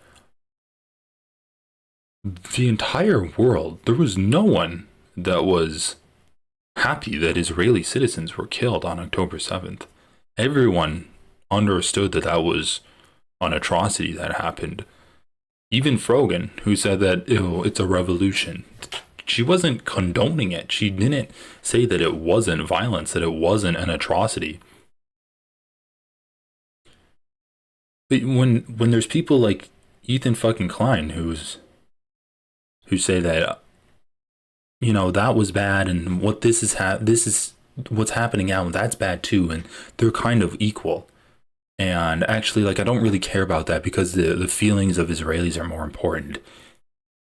It's just like you don't have the same level of recognition of how fucking horrible what's happening in Palestine is. And 1,200 people dying in Israel in a single day is horrible. But we need people to humanize. The Israelis that were killed have already been humanized. They've already been mourned. The entire world has been mourning for them. But not only are people not mourning for the dead Palestinians, but they're either actively supporting the killing of more Palestinians, or at the very least, they're just looking away. And then when the people that aren't looking away and the people that have noticed how fucking disgusting what's going on in Palestine is, speak up about it, then they get accused of not caring for the children in Israel that were killed. They get accused of being anti-Semitic and supporting terrorists because they're advocating for the health and life of people that just happen to be like labeled Palestinians, and they happen to be born in the same area where they're getting oppressed by Israel. And then they did a violent action back against Israel, and now people are advocating for their deaths. So once again, it's not that people aren't trying to humanize Israelis. It's that Israelis have been humanized and Palestinians have been actively dehumanized. And a lot more attention is needed to humanize these people and make people pay attention. And then hopefully their deaths can end. And there has been more pressure being built up on to push back against this genocide. There has been people paying more attention to what's happening in Israel. And we're still at the point where Netanyahu is now calling Carney, he's calling Starmer, he's calling them anti-Semitic because they're speaking out against Israel. He's saying that Free Palestine is today's Hail Hitler. It's just, as people wake up more and more pressure is put onto Israel, the backlash, the defensiveness of Israeli talking points and actions is going to get even worse. And we're going to see the darkest moments of the genocide, because as the world wakes up and starts to put more and more pressure on Israel to stop doing a genocide, they're going to feel more pressure and try to finish it even quicker. Still in Gaza. And this is why you're seeing such a large amount of backlash on someone like Miss Rachel, who's literally just like hugging a Palestinian child, and that's too much for these her people. Mom get out, but her dad and 2 brothers are still in Gaza. ورهف محظوظة كتير طبعا إنه رهف قدرت تطلع، بس في أطفال تانيين لسه موجودين بغزة، وبتمنى إنه هدول الأطفال إنه يطلعوا يتعالجوا زي رهف. طبعا في أطفال كتير لسه ما زالوا طبعا تحت الركام. أنا بشوف هذا الإشي طبعا لأنه بشوف أولادي كيف مجرد ما يحكوا مع رهف ولا حتى يشوفوها إنه ماسكة خبزة ولا بتاكل بصيروا يسألوا فيها. طبعا هذا الإشي. They're asking about bread, dude, because they don't have fucking bread to eat. كتير بيوجعني. Anything is possible for Rahaf, and she has healthy food, and she has clean water, and she has wonderful medical care. Bro, she has bread to eat and she doesn't have her legs. And they're jealous because she has bread to eat. This is so fucked up. This girl is thriving. We have to do this for all kids because they all deserve that.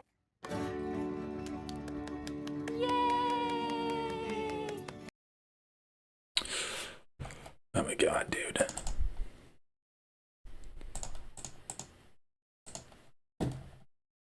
And this motherfucker's gonna sit here and be like, Hasan's selfish because he drank a Coke? Oh, feeling empathy, your immediate response is to try to dunk on them is very disgusting. Like, dude, it's just to go from someone like Miss Rachel, whose whole thing is spreading positivity and trying to like make everyone just like get along and be like, look, let's celebrate life and enjoy each other and share and good vibes, back to this fucking dank ass dungeon of a goddamn cursed studio, listening to these two toxic fucks just revel in each other's misery. It's so fucking gross, man.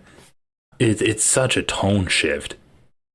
You just hear them hate. You hear them fucking attacking a guy who's trying to like end a genocide. And all he did is say Joe Biden facilitated a genocide, and then they're just tearing into him for that. Wow, I'm so offended that you didn't get on your knees and personally massage Joe Biden's prostate so that the cancer cells can be, so that the chemotherapy can have a better effect on Joe Biden. Why didn't you prostrate yourself and ask to kiss his fucking spotted cock, Hasan? Instead, you're just gonna sit there and drink Coke like the selfish piece of shit scum you are. They're so gross. And gross. Maybe you can take some empathy lessons from iDubbbz.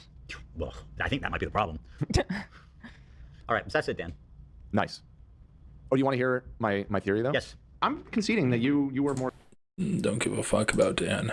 Honestly, Dan can go fuck himself, too. Okay, so we watched this. James Charles is even worse than we thought. Hasan. I kind of wish they streamed today, though, to be honest.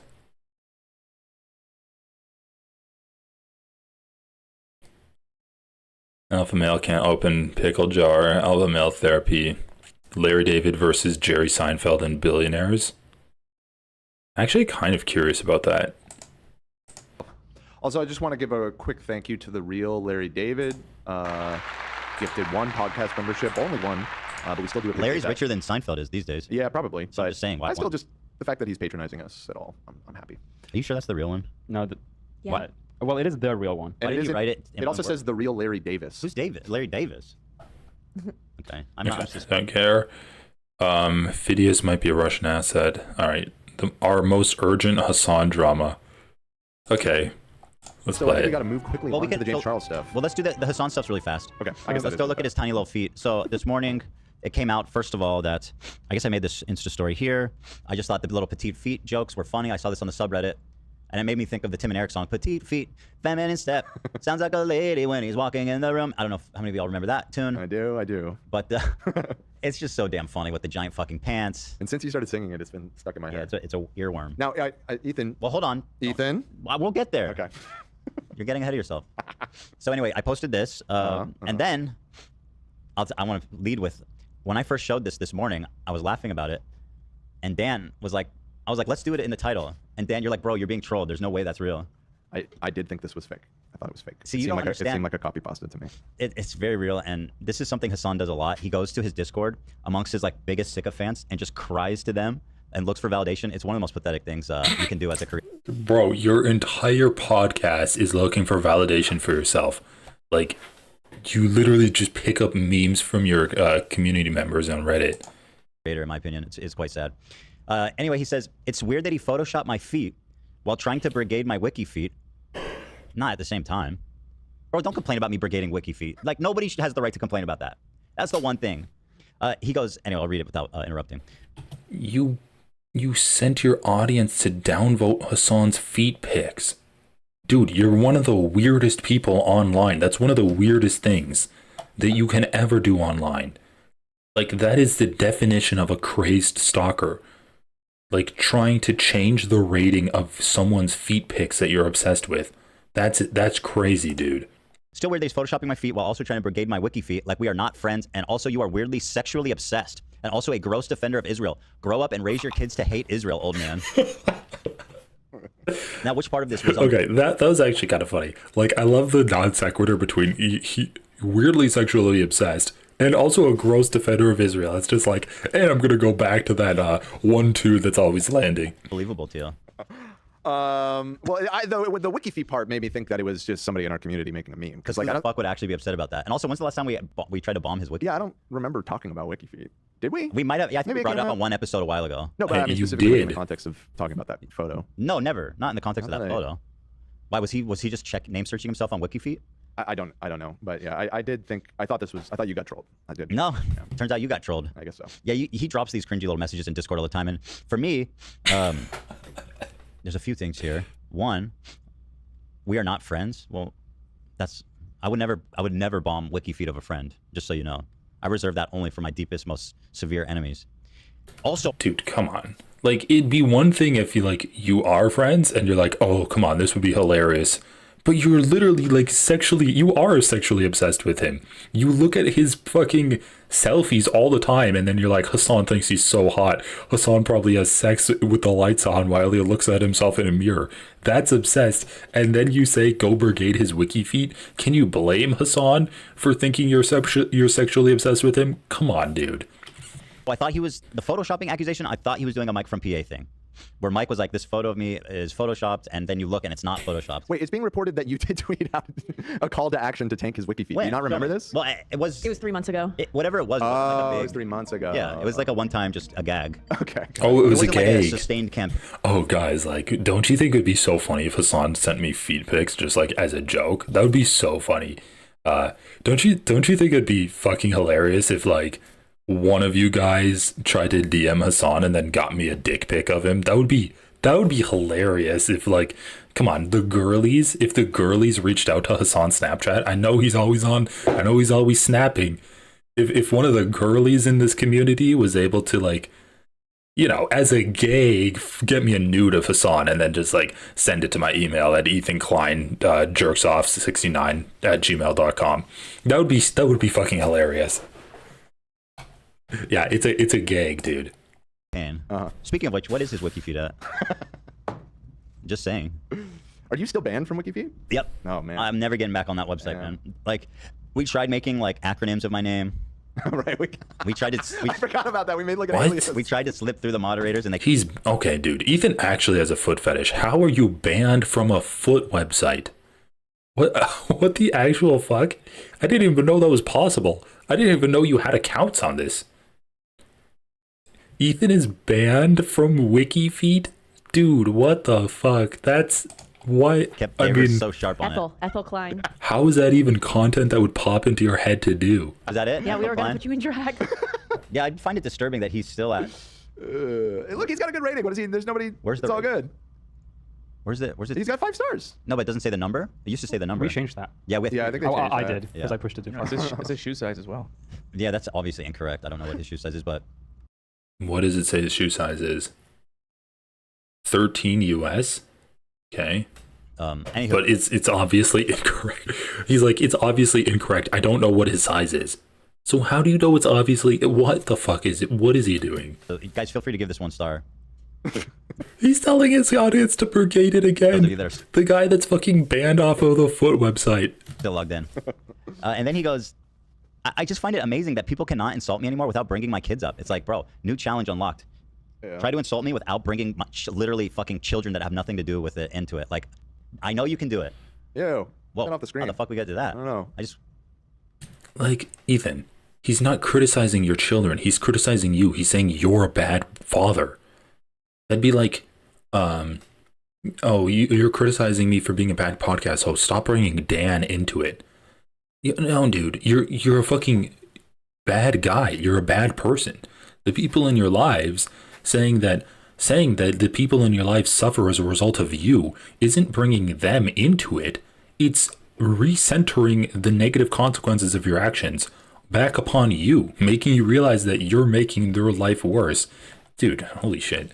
He's not like, and Ethan's kid, I saw a macaroni painting that Ethan's kid did, and it's fucking sucked. Like, he should not do that again. Can you stop criticizing my children? Can just one person criticize me without talking about my children? Bro, people criticize you all the fucking time.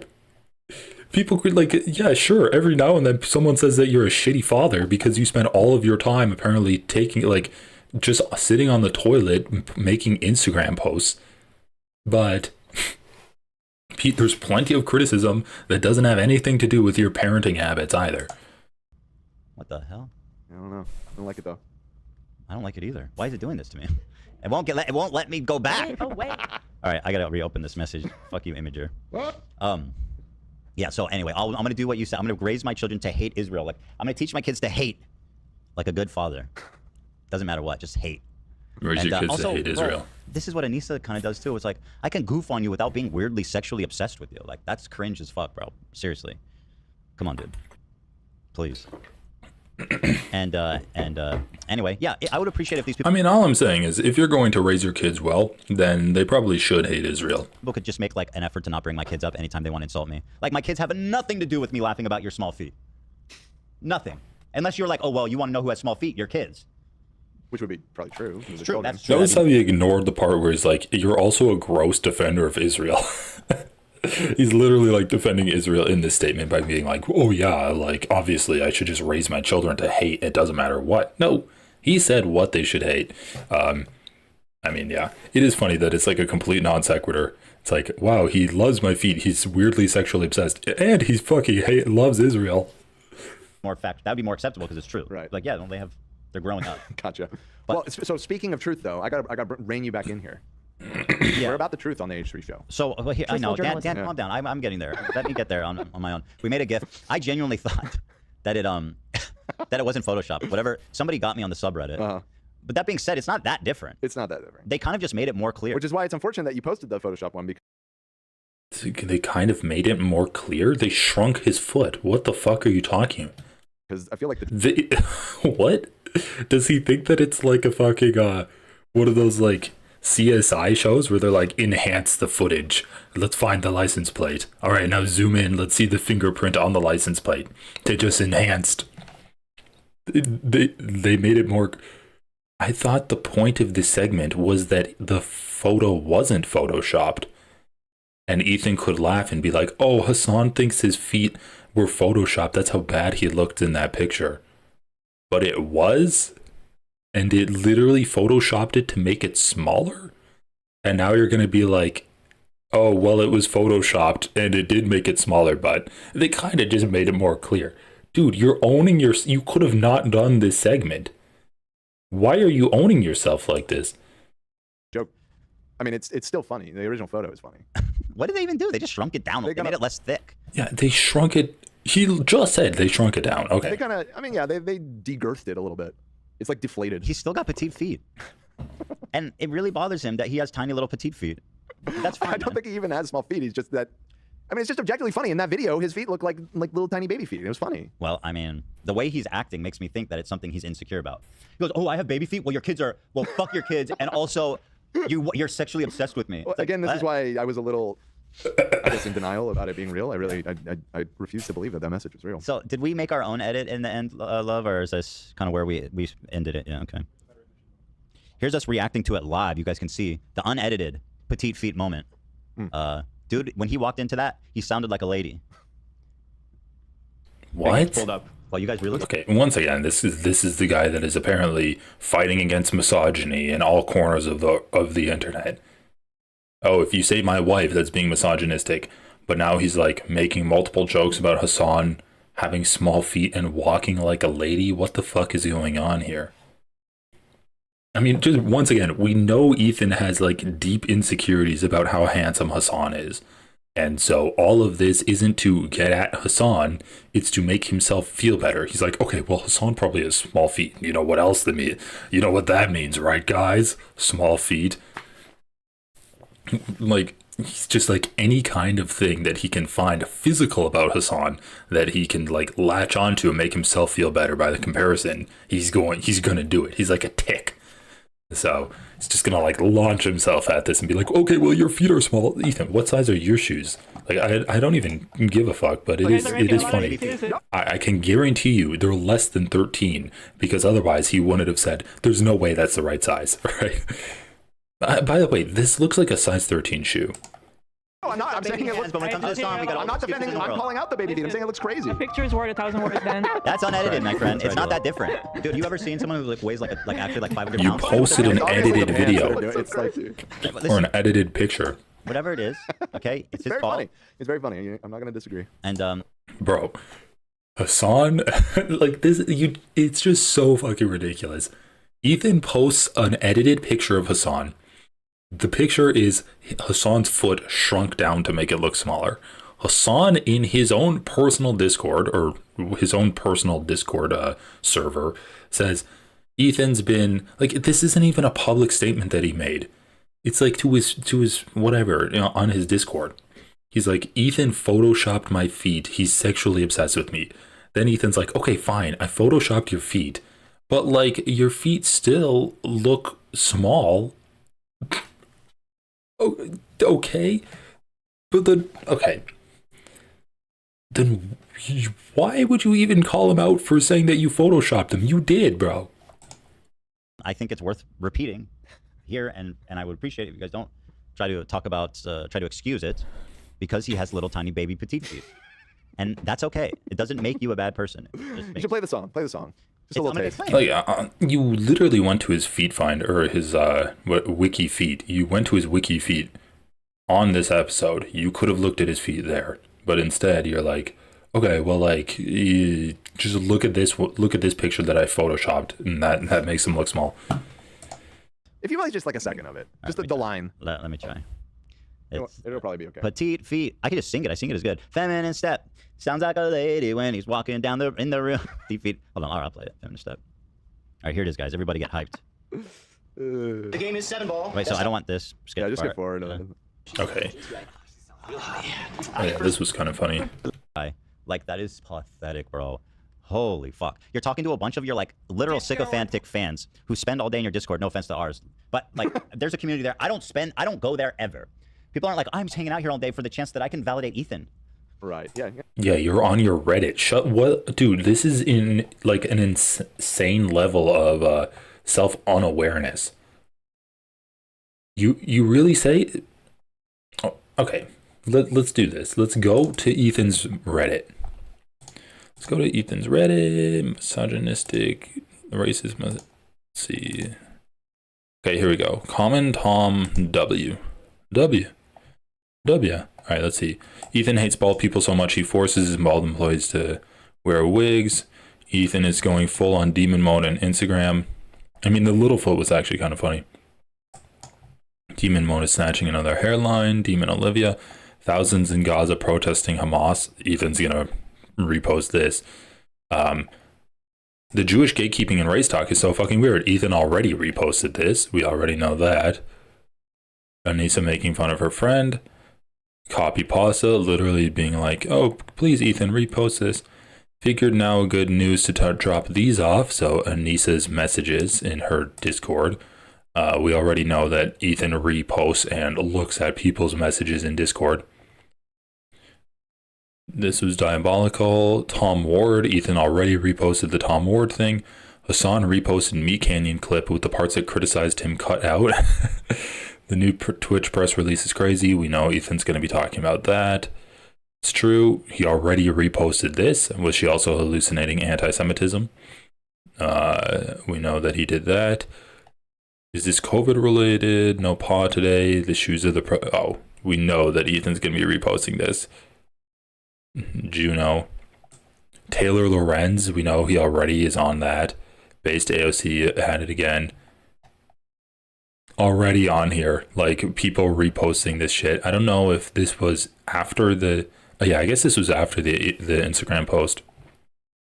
Anyway, we know that like this is a direct line into Ethan Klein's feed. So the idea that his fans aren't posting this shit is pretty fucking funny. Anyway, yeah. Let's continue. Yeah, no, that's true. You never posted that. He goes there and he's venting to his fans that I'm weirdly sexually obsessed with him and that I need to raise my kids to hate Israel. Bro, please. Anyway, that's the scandal, and that's all. Scandalous. And let me see, is there anything else, or no? That's about it. I found a really funny meme while being in the bathroom just now, and it's some sort of like hater pipeline, I think, but it must have made it to Instagram, like normie Instagram, and I found it so funny. Someone said, "Hey, love, I saw this like a week ago, and I fucking died." Yeah, this is probably the funniest meme I've ever seen. I didn't want to share it. It went mainstream for real. This? Yeah. Where? I just thought it was so goofy. It was on Twitter, it was on Instagram, meme pages were reposting it. Someone said he looks Really? like he's hiding the zombie bite from the group. That's true. I see it. You're like concerned. I don't know why my face looks so like this. I think someone must have edited Yeah, this. I'm sure, but it just No. Wait, dude. Oh my god. This segment was right after the part where they were joking about Hasan freaking out about his picture that was edited. Holy fuck. I did not realize it was directly after. They were just making fun of Hasan for rightly calling out the fact that Ethan photoshopped a picture of him. Now they show a picture of Ethan that's not photoshopped. This is not a photoshopped picture. Like, it's the exact same coloration as what you see right now. It's not a Photoshop pic. We've seen pause frames of Ethan. And he's going to sit there and be like, okay, this was edited. What Hasan said was edited. Even though it was edited, it was still stupid of him to say that it was edited. But I'm completely in the right to say that it's edited. To say that this unedited photo was doctored. Dude, come on. Come on, Ethan.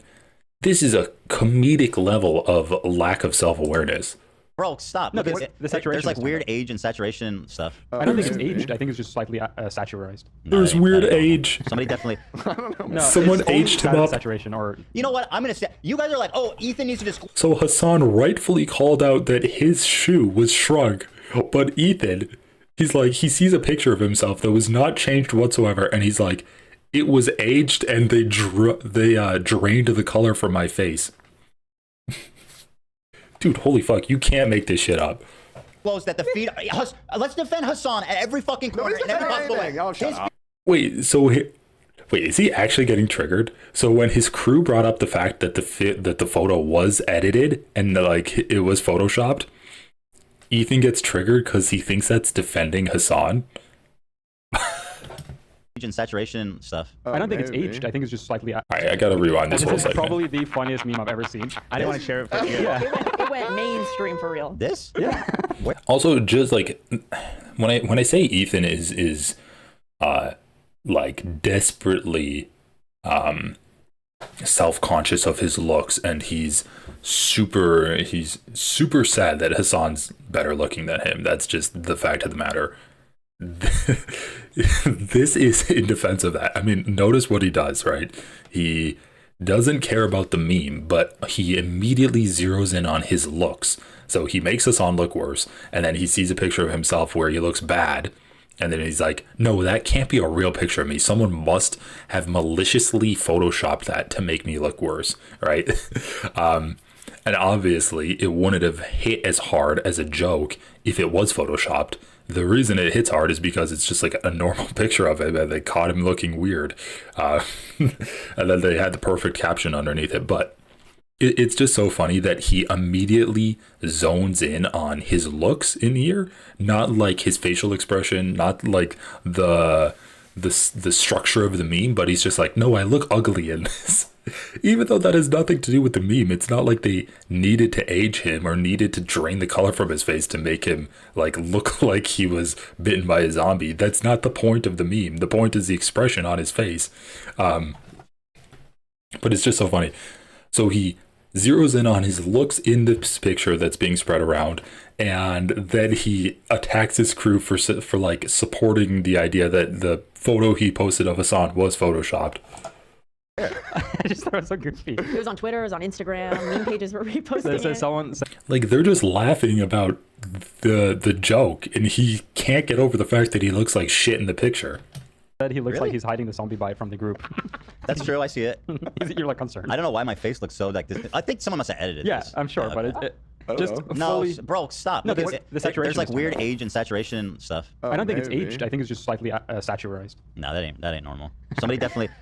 No, it's only saturation or. You know what? I'm gonna say. You guys are like, oh, Ethan needs to disclose that the feet. Let's defend Hasan at every fucking corner in every possible way. His feet are not that big. The minute that this meme, everybody's laughing about how terrible I. Bro, this is actually an unhinged meltdown right now. Like, he's like just screaming at his crew that Hasan's feet are not that big. What? This is like some real sexual insecurity bullshit coming out of Ethan right now. What the hell? This is fucked up. So he's like, Hasan's feet are not that big, so I was right to Photoshop them to make them look smaller. That's what he's saying. Like, I don't know. I'm starting to think that Ethan didn't just find a photoshopped image of Hasan's feet. I'm starting to think that he actually photoshopped it himself, and then he was called out before it by the crew, and they didn't know that he was the one that did it, and they just thought he was being a dumbass and posted a photoshopped image. I don't know, guys. I think that Ethan actually edited the pictures himself, and now he's got pissed off that he was called out for it. Look, it's like, oh, No, it's only saturation or. You know what? I'm gonna say. You guys are like, oh, Ethan needs to disclose that the feet. Let's defend Hasan at every fucking corner in every possible way. His feet are not that big. The minute that this meme, everybody's laughing about. Once again, he's saying his feet are not that big, so I had to make them smaller. Bro, come on, dude. Come on, are we in middle school where you care about the size of someone's feet? Because it's supposed to indicate something else? Is that what we're doing right now? How terrible I look. It's like, oh, it's your concerned look. Bro, exactly. He's freaking out because he thinks he looks like shit. People are laughing about it, not because he looks like shit. I mean, honestly, that's kind of part of it, because he does look sick. But because of the expression on his face. No, that is not original, bro. You can tell on the edges. It's edited, bro. Maybe. Let's just defend Hasan more. I want to see the original. All this is doing is proving the Bro, point. he's actually mad. Yeah. Olivia's getting scared. Also, you do look great. Like, you have a funny Yeah, face. I don't think you look great at all. You look beautiful, gorgeous even. Oh my god, this is so embarrassing. He's literally throwing a fucking tantrum at his crew's trying to soothe him. Olivia just went into mom mode. She talks to him like she talked to like a 5th grader, like a 10-year-old kid. No, you're such a handsome little guy. You're so handsome. I think like you don't think that you look ugly. I think you're gonna get did you have a girlfriend yet, buddy? Dude, I've never seen a man who is supposedly so secure in his family be so sexually insecure. He always jokes that I have a family. I sleep in a big bed with my wife and my beautiful children. I live in a house with my wife and my 3 beautiful children. He's so sexually insecure. This is insane. You have nothing to say about this. I don't want to hear it. I want the truth just like you. So is this like a snark thing, or is this? I don't know. I think it's just a funny. I've never seen this account ever in my life. Is this a snark thing? No, it just came up natural on my Instagram. I've never seen a non-H3 from us on Instagram ever. And there it is. There it is. Hiding the zombie bite. I mean, it's not inherently insulting. That's why I shared it. That's why I shared it. Yeah. And I mean, I guess shout out to the commenter who has gone. I mean, an Instagram comment that. So this is a TikTok comment, then shared onto. Trying to save face. That was hilarious. That was really funny. Okay, I think we're done with this. I don't really give a fuck about any of this other stuff. Alpha male therapy, Blippi versus Joey Salads. Okay, what does he have when he's talking about the alpha male stuff? So like, obviously, this is a funny clip where you can meme on it. Let's hit on the title story here. Actually, no, before we do that, let's look at Goofs and Gaffs. Begging for the crew to react to Picklegate. Oh my god, this is so good. We've talked about the whatever. Goddamn, the garlic fries. It's one of these red pills. Fresh and Fit. Yeah, I don't know which one it would be. Where they bring on a bunch of OnlyFans girls and then ask what they do and then act like surprised and appalled when they say OnlyFans. So here they are. This girl is trying to open a pickle jar. And you know there's nothing that emasculates a man like an unopened pickle jar. And she came to the red pill of all places. And let's see what happens when that jar proves to be too difficult for her. I mean, it's funny because he is really incel posting with this whole feet thing. Where he's like, Hasan's feet are not that big, but let me just Photoshop them so that everyone knows that they're not that big. I know I look like shit here, but like, Hasan has feminine feet, right? Go onto the Wiki Feet and downvote his feet. Obvious criticism of Ethan's snark talking points. Yeah, exactly. It wasn't even a criticism. It was like a joke that's kind of celebrating the character of Ethan Klein, and he thinks it's a snark talking point. Let's see. What happens? Uh-oh. I would open that pickle jar. Give it to me. You can do it. You got this. All right, bro. Also, to be fair to this girl, her nails are like an inch long. I don't think I'd be able to open up a pickle jar if I can't like actually close my hand. Here, I do. This seems a little immature. No. Now, this guy I've seen all over the place. This is the alpha bro, man. He's the debate bro. You know? Fuck yeah. Really? Yeah, I think he's like religious, and I see him in all kinds of shit now. There was that one dude he was shitting on at the like Manosphere conference. Yeah. God, he's like 50 Shades of Grey all over. What does that mean? His hair, his like actual shades of gray. clothes. He has 2 different shades of gray. I feel like they're clashing, personally. He's on the show a lot. I think he's a recurring guest. Yeah, so he's I think he dethroned Okay. Margarita. It is kind of funny that he's just talking about the lore behind these alpha bro guys instead of playing the clip making fun of them. Hey, thanks for the 5 gifted memberships, Garlic Fries. Actual name? Which Tony Tommaso. Who cares? Why are you even giving people their names? So he has the pickle jar in hand, and it is all at stake right now for him.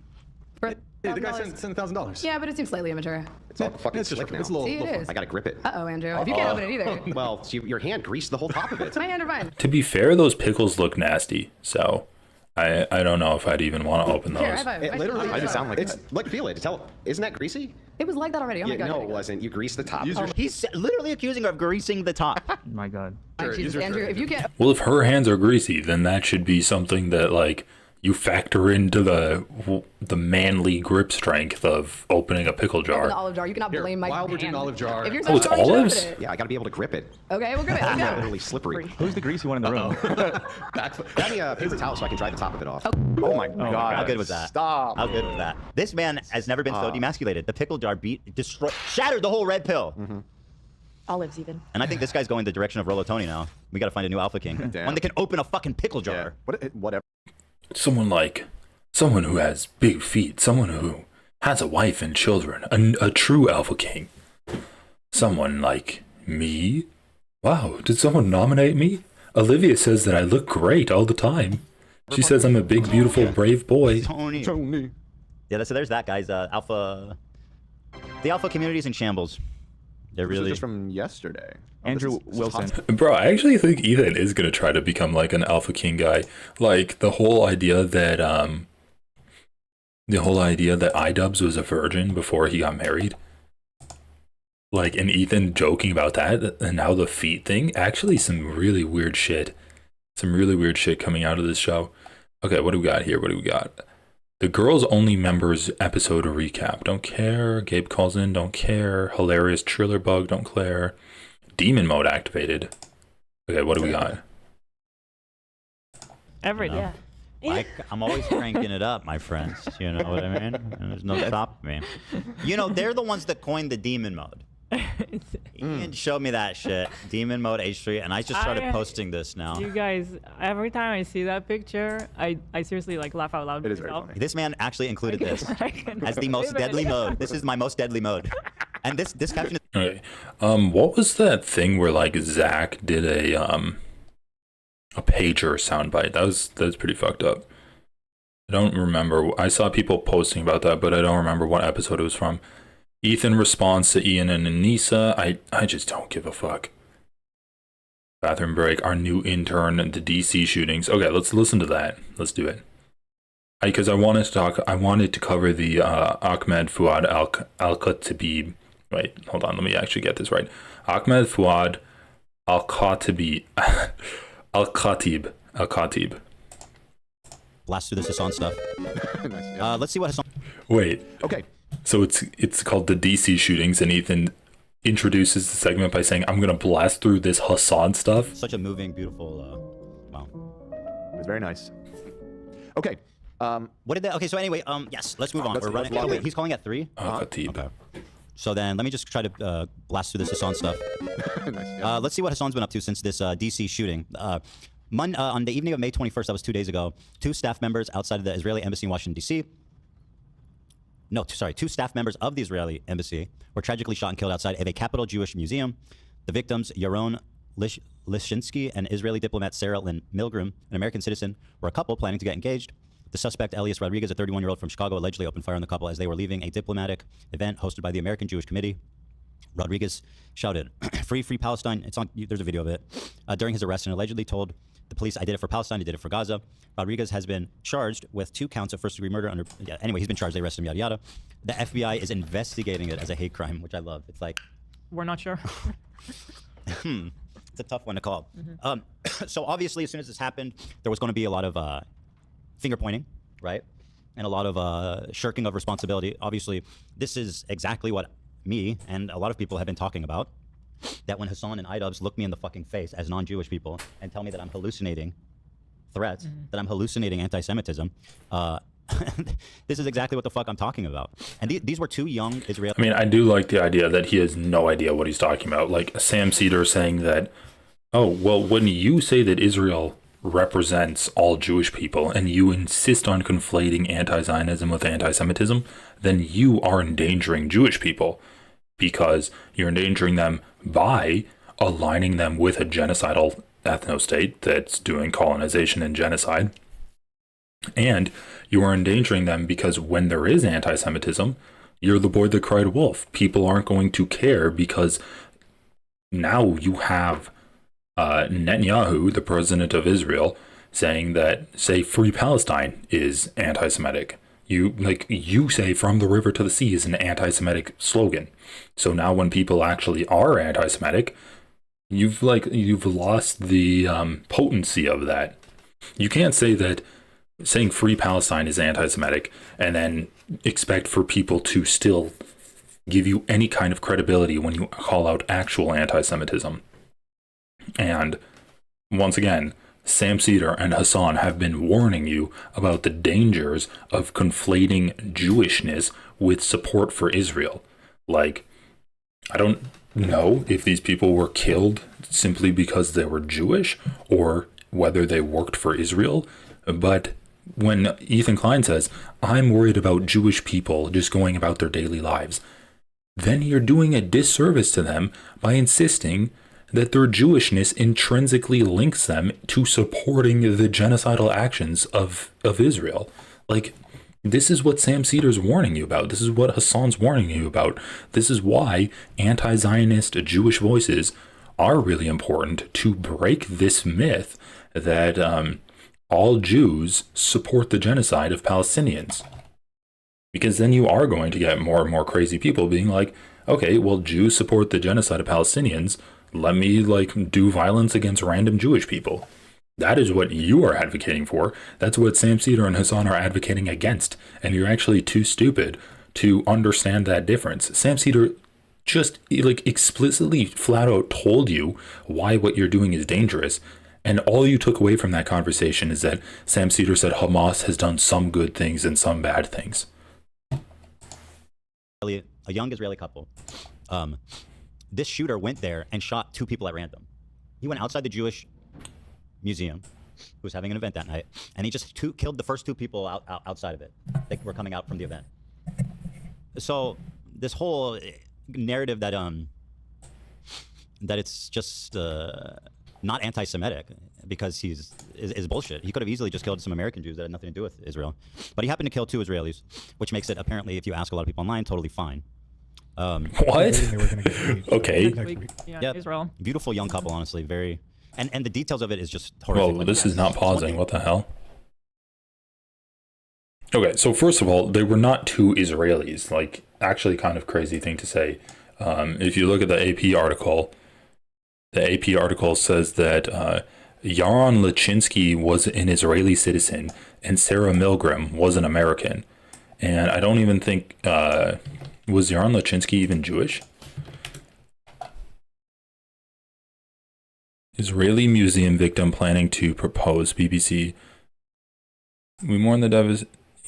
He was a belief. Wait, what? The Jews for Jesus is a real thing? Curb Your Enthusiasm did an episode making fun of them.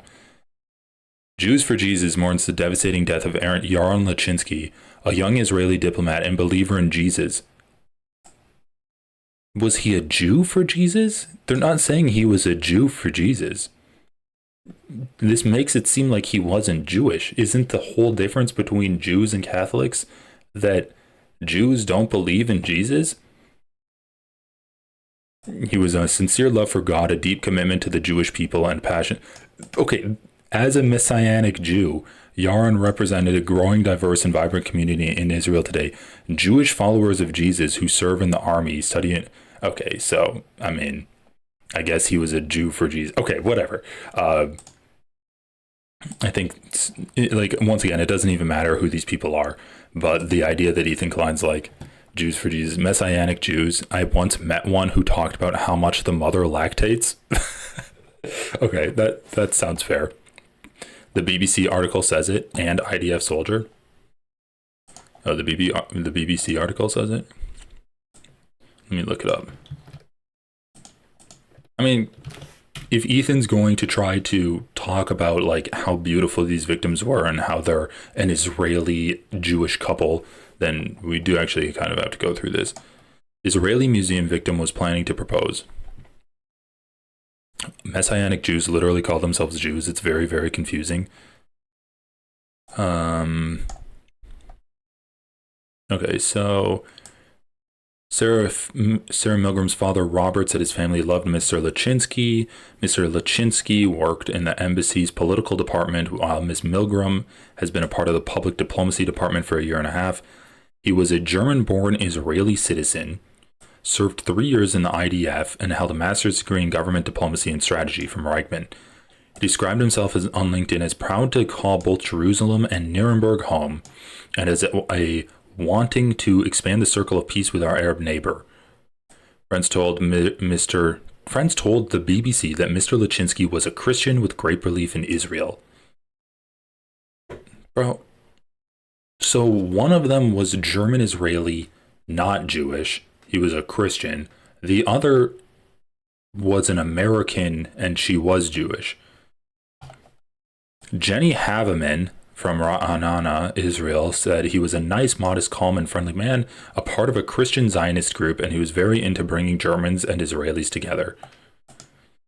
Okay, so Ronan Chauvel. So, like, just once again, I don't want to hear about like how much they were trying to bring about peace in that region, because first of all, it's irrelevant. They're not actually really doing anything to support this genocide. And like, you can criticize them, you can harass them, but killing them isn't going to do anything.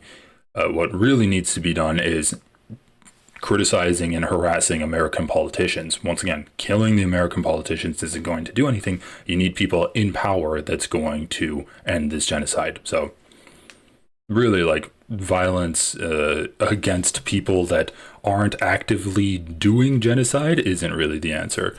But anyway, many people wanted to understand, but like, when people are like, oh yeah, he loved peace. Well, he loved Zionism. Ronan Chauvel, and obviously he was supporting Israel while they were doing a genocide. So I wouldn't really call him a peace-loving person. Ronan Chauvel, he was a very devout Christian. So Ethan's going to say that these people were both Jewish when his friend is describing it? I would say that's not very nice. That's not doing a good job of honoring the people that were shot. He was a very devout Christian, and Ethan's going to describe him as being Jewish. Sarah Milgram loves Israel, and she loved everybody that lived in the Middle East. She spent several summers in Israel working with Palestinian and Israeli groups to bring them together. That's great. She had a lot of close Palestinian friends. She had a master's degree. Okay, so let's just continue this. So right off the bat, he's not correct about any of this. A lot of people have been talking. One was Israeli, he wasn't Jewish, and the other was American, not Israeli. Talking about that when Hasan and iDubbbz look me in the fucking face as non-Jewish people and tell me that I'm hallucinating threats, that I'm hallucinating anti-Semitism, this is exactly what the fuck I'm talking about. And yeah, let's just say Germany doesn't need any help being closer to Israel. These were a young Israeli couple. No, they literally weren't, dude. Shut the fuck up. You don't know what you're talking about. A lot of people have been talking about that when Hasan and iDubbbz look me in the fucking face as non-Jewish people and tell me that I'm hallucinating threats. Okay, well, what about Sam Cedar? He was Jewish. He talked to you. He said you were hallucinating. You don't got any smoke for them? Oh, wait, maybe it's hard to play the anti-Semitism card when it's an anti-Zionist Jew talking to you.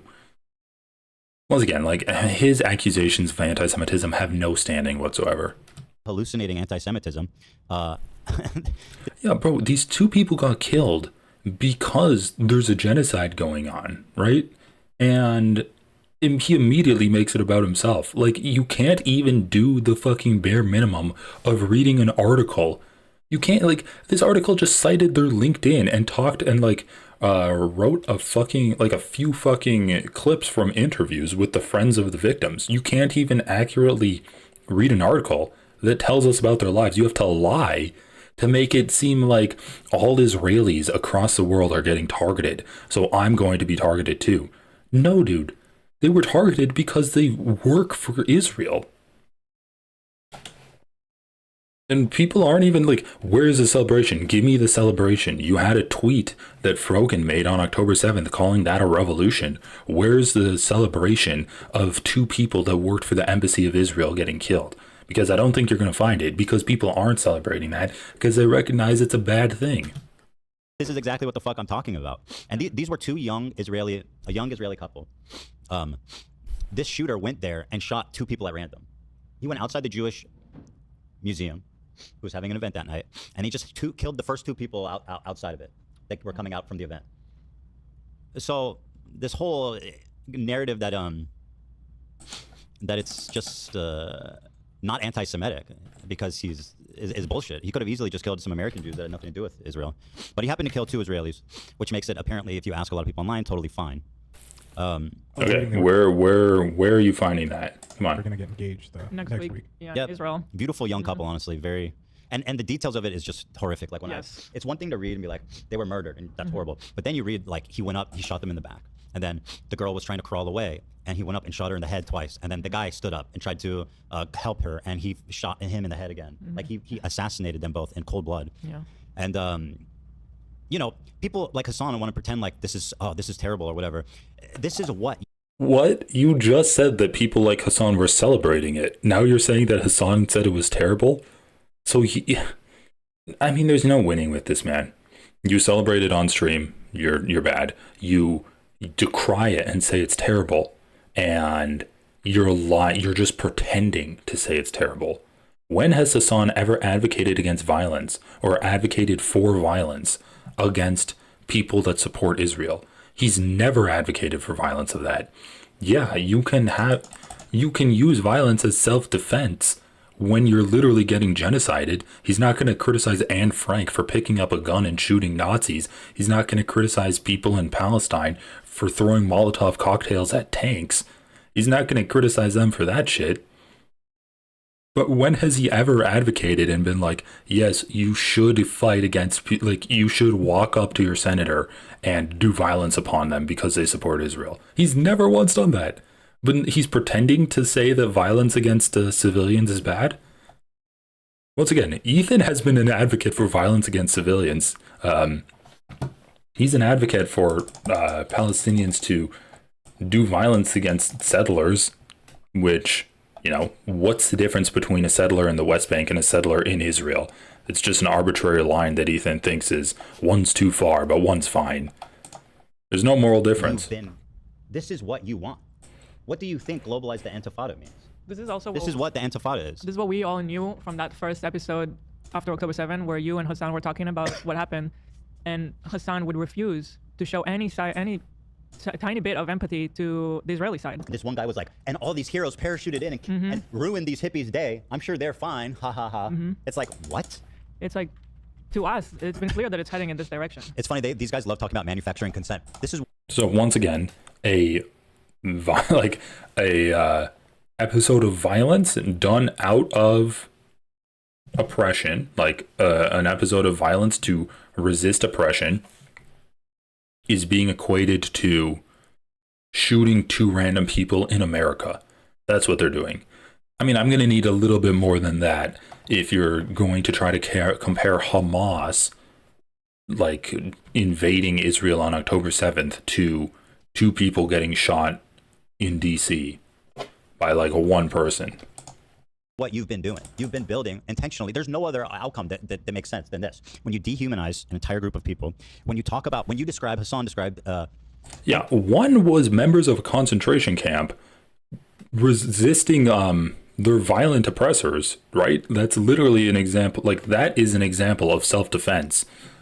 Israel was violently oppressing, like it still is, but on October 7th, Israel had a violent state of oppression on Gaza, and violence was met with violence. Here, it's 2 people that support Israel, but they're not doing violence, and then they get shot. These are not the same things. And so, yeah, you can consider one like a revolutionary violent action, and the other one just violence against civilians, which doesn't actually do anything. Anyone who's ever had any type of Zionist feelings in their life is not fit to be a dog catcher who's a Nazi. Oh yeah. Give me the example where Hasan said anyone who's ever had a Zionist feeling deserves to be shot in the street. Give me that soundbite from Hasan. This is what happens, right?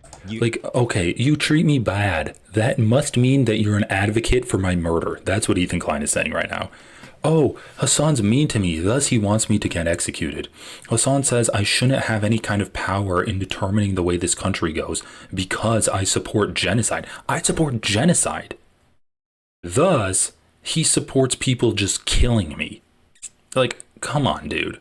Are you being serious right now?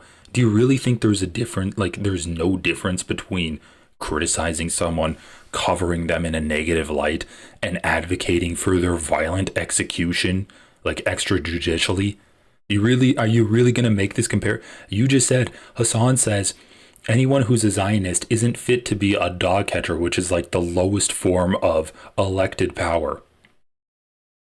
Thus, Hasan wants to murder people that are Zionists.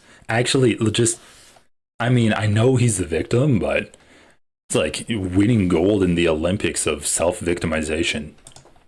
You're basically giving these people permission to act out violence on anyone outside of a Jewish... What are you... Okay, when did he... I'm still waiting for this.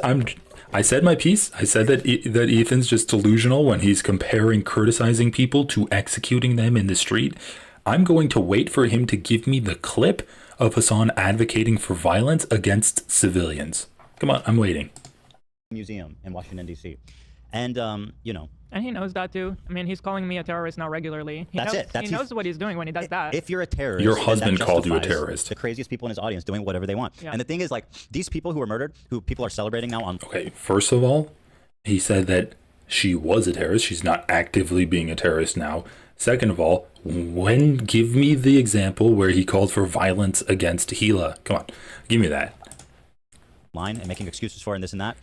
Honestly, you can say Bad Empanada called for violence against her by joking about killing her. But once again, that was if she was actively in the IDF, not he's not like, let's play a video game where you go into California and you shoot people in podcast studios. There's essentially no difference between them and us. They're just 2 Israelis that happen to be in the wrong place at the wrong time. Just listen to their thought process here. They're like, oh, you called Hila a terrorist. That means you're advocating for violence against them. Okay, well, by that logic, you called Rashid al-Haddad a terrorist. You've made jokes about Hasan being a terrorist before. Remember the Twitcher terrorist game that he played? Yeah, you called Ramallah a terrorist city. You call basically anyone that resists against Israel terrorists. By that logic, you are advocating for violence against all of these people. You're even advocating for violence against Hasan. If you were going to get your fucking panties in a bunch, oh wait. I guess 2, one Jewish person was just killed, and then 1 supporter of Israel was just killed. So there's violence. There's violence to support the idea that if you're pro-Israel, then you could be killed. So we can really fear for them. And it's not the same with Hasan, right? Because there's no violence against people that don't like Israel. There's never any violence against that. Oh wait, there's an entire fucking genocide that Israel's doing. They're literally sniping just journalists. They're like targeting journalists that are covering this genocide. So yeah, if we're going to talk about the scale of violence on one side and then the advocacy for violence on one side, like, once again, I don't know if they want to get into this conversation because the facts are not in their favor. The side they're defending has meted out just like magnitudes more violence than any kind of anti-Israel actions have ever done. Even just like protests and anti-protests outside of Israel, they've been way more violent on the side of the pro-Israel protesting movements. Weren't they also American, by the way? One was American. Okay. I think. But they were both Israelis. Mm-hmm. That could have been me and Hila. And if it was me and Hila, these people would be cheering. They would be celebrating. They would be. Oh, yeah. You know what I mean? And so why the fuck would I ever want to be a member of a community that would celebrate my fucking murder? That doesn't sound like a community that's got my back, personally. I mean, that's kind of the definition of it, of not having my back. Shooting me in the back, more like. Literally. And so... Come on. Hit me with the tweets that were celebrating this, Ethan. Hit me with those tweets. You know, it should be obvious to anyone of sane mind that looks at this and say, these were two innocent people who were murdered in cold blood. Also, this guy who's doing it for a movement, on behalf of a movement, which is already, this movement is getting like a lot of bad press from this and that. And like it's a movement with a really good intention. I love this from Ethan. He's such a fucking like coward. He keeps bringing up examples of things that he doesn't like that people that claim they're advocates for Palestine do.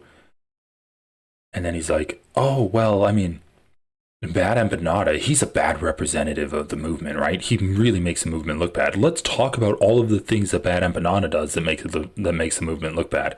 Oh, there's this one crazy guy who just shot two people that work for Israel. He's a real bad representative of the movement. Let's just talk about him, though. So he brings up all of this shit, and then he's like, oh, but I mean, it just really makes the movement look bad. Okay, well, you only cover the movement, as you put it. Just once again, it's not a movement. It's resisting genocide, fighting against genocide. You only cover the people that are anti-genocide when you think they make the anti-genocide side look bad. So you're doing the shit that you're saying, oh, I hope other people don't try to label this guy as a representative of the movement, and I hope other people don't try to make it look like all of these people are advocating for violence, right? That would be so bad. When you are quite literally doing that by saying that Hasan is supporting this shit, and when he says it's bad, he's lying. You are the people that you say are just gonna, like, look at what this guy did and think that the pro-Palestinian side is bad. Give me a fucking break. I love that we started this stream looking at a tweet of Tom Ward saying that he doesn't want to be talked down to, and said that, and given the fake caring talk where it's like, oh, I really care about you. I just hope you're doing good. That's exactly what Ethan Klein is doing right now. He's just like, oh, well, I really want this movement to look good, but I mean, it's just that some of these people, they're making it look really bad, and let's just focus on them. Let's always talk about them. So you get all of this shit. He's not actually pro-Palestine, obviously. He only talks about Palestine when he thinks he can make the pro-Palestine side look bad, and when he thinks he can make it look like they're advocating for the killing of all Jews everywhere. When he thinks he can make it look like they're all anti-Semitic and they're all crazy and pro-terrorist. That's the only time that he ever talks about this shit. And then he always has to just hedge it and be like, oh, well, it's not me that's highlighting all of this shit. It's because it's the people that claim they're representing it make it look bad. So it's like we really have to care. It's like we really have to care about the optics, guys. But let's not have a conversation about optics, because I'm not actually on your side, and I'm just going to like take the bad optics and claim that it represents the entire movement. Such a scumbag. That's getting a bad reputation because of people like him, and these people who are supposedly pro-Palestinian. No, it's because of people like you, Ethan. They're quick to defend him which not all of them, but a lot of them are, especially online leftists and Hasan and. All right, I'm scrubbing through. Where are the tweets of defending him? Okay, here we go. Wait, that's not a tweet. That's just a article headline. Oh, he's gonna play some Hasan. That's probably gonna be Hasan defending him. Okay. Leftist Twitch freaks, because there's literally no reason to defend him or even rationalize, because it doesn't help anyone, right? It makes their movement look bad, and it promotes violence against random fucking Jewish Walker buyers. You know what I mean? That's what Hasan always says. I just channeled that from him. You know what I mean? Walker buyers. And you know, this is exactly what is the logical next step of where this type of dialogue has been moving. It is. This is what happens when Bad Empanada plays a game where he hunts Hila in a video I game. love this. He's like, like, dude, he's just so fucking stupid. He's like, okay, he says there was violence done and it's going to make the movement look bad. However, that's where the movement is heading. So is it making the movement look bad, or is the movement actually represented by the violence and it's all going down that path? Like, come on, dude. Make it make sense. You try to have this faux sympathy in one moment, but then in the very next moment you can't help but malign the people that you just pretended to be on the side of. Is it just that there's a few bad apples making it look bad, or is it the entire pro-Palestinian side is rotten to its core? And this is the untenable position of the liberal Zionist.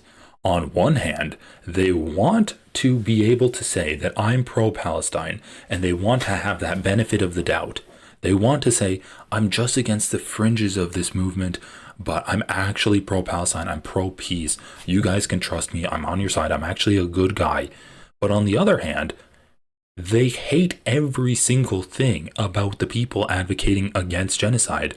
And so they can't help themselves but attack the entire group and say that the people, that they're just criticizing a small group of people, but they're not actually against all of the anti-genocide stuff. But it's that actually that the entire movement is that group of people. The entire movement is celebrating this. So yeah, he fucking hates the people that are pro-Palestine, but he recognizes that he has to at least give lip service, so his dumbass fucking audience that has still hung on for this long believes that what they're doing is pro-Palestine. And kills her, right? This is what happened when Noah Samson makes a video saying, protesting is not working. We know where they are. We know where the propagandists are. And we know, and we need to step it up. We know where they are, and we need to step it up. Protest isn't working, right? This is what happens when, you know, Hasan refers to Jews as inbred, or he refers to all Zionists as... Yeah, because we know that pro-Palestinian advocates are eugenicists, and they just fucking can't stand the sight of inbred people, and they want to gun them down in the street whenever they see them. We also Nazis. Yes. Well, now people think there's nothing you could do to a Nazi that would be out of pocket, right? Murder all Nazis, right? Mm-hmm. That's how evil they are. Oh, really? Really? So you're advocating for the murder of Nazis? You're advocating for the murder, not only the dispowerment of people of fascist ideology, but you're advocating for the murder. So Ethan Klein is advocating for the murder of Nazis. Not just punching them, not just like assault, which is what he advocated for before in the past. He advocated for Zach to punch a guy that he saw dressed up as a Nazi on Halloween. He said, you should have punched him. I would have punched him if I was there. That's assault. That's a crime. Not only is he advocating for assault, but now he's advocating for the murder of Nazis, the extrajudicial killing of people based off of their ideology, not based off of their actions, but simply based off of their ideology.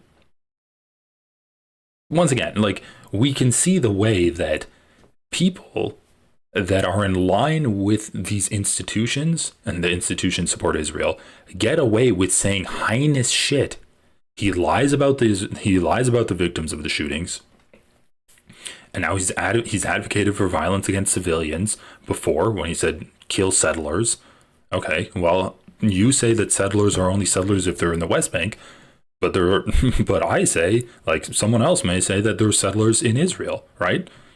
So you're advocating for violence against settlers. Why? Just because they're like over 200 feet, they're 200 feet east than the ones in Israel. So you've advocated against violence for settlers, and now you're advocating for the extrajudicial killings of people based off of their ideology. No. If Hasan did that, he would get nuked off of Twitch. Like, he would not be coming back from that. Like, dude, imagine if Hasan got on his stream and said, you should kill all of the Zionists. If you see a Zionist, kill them.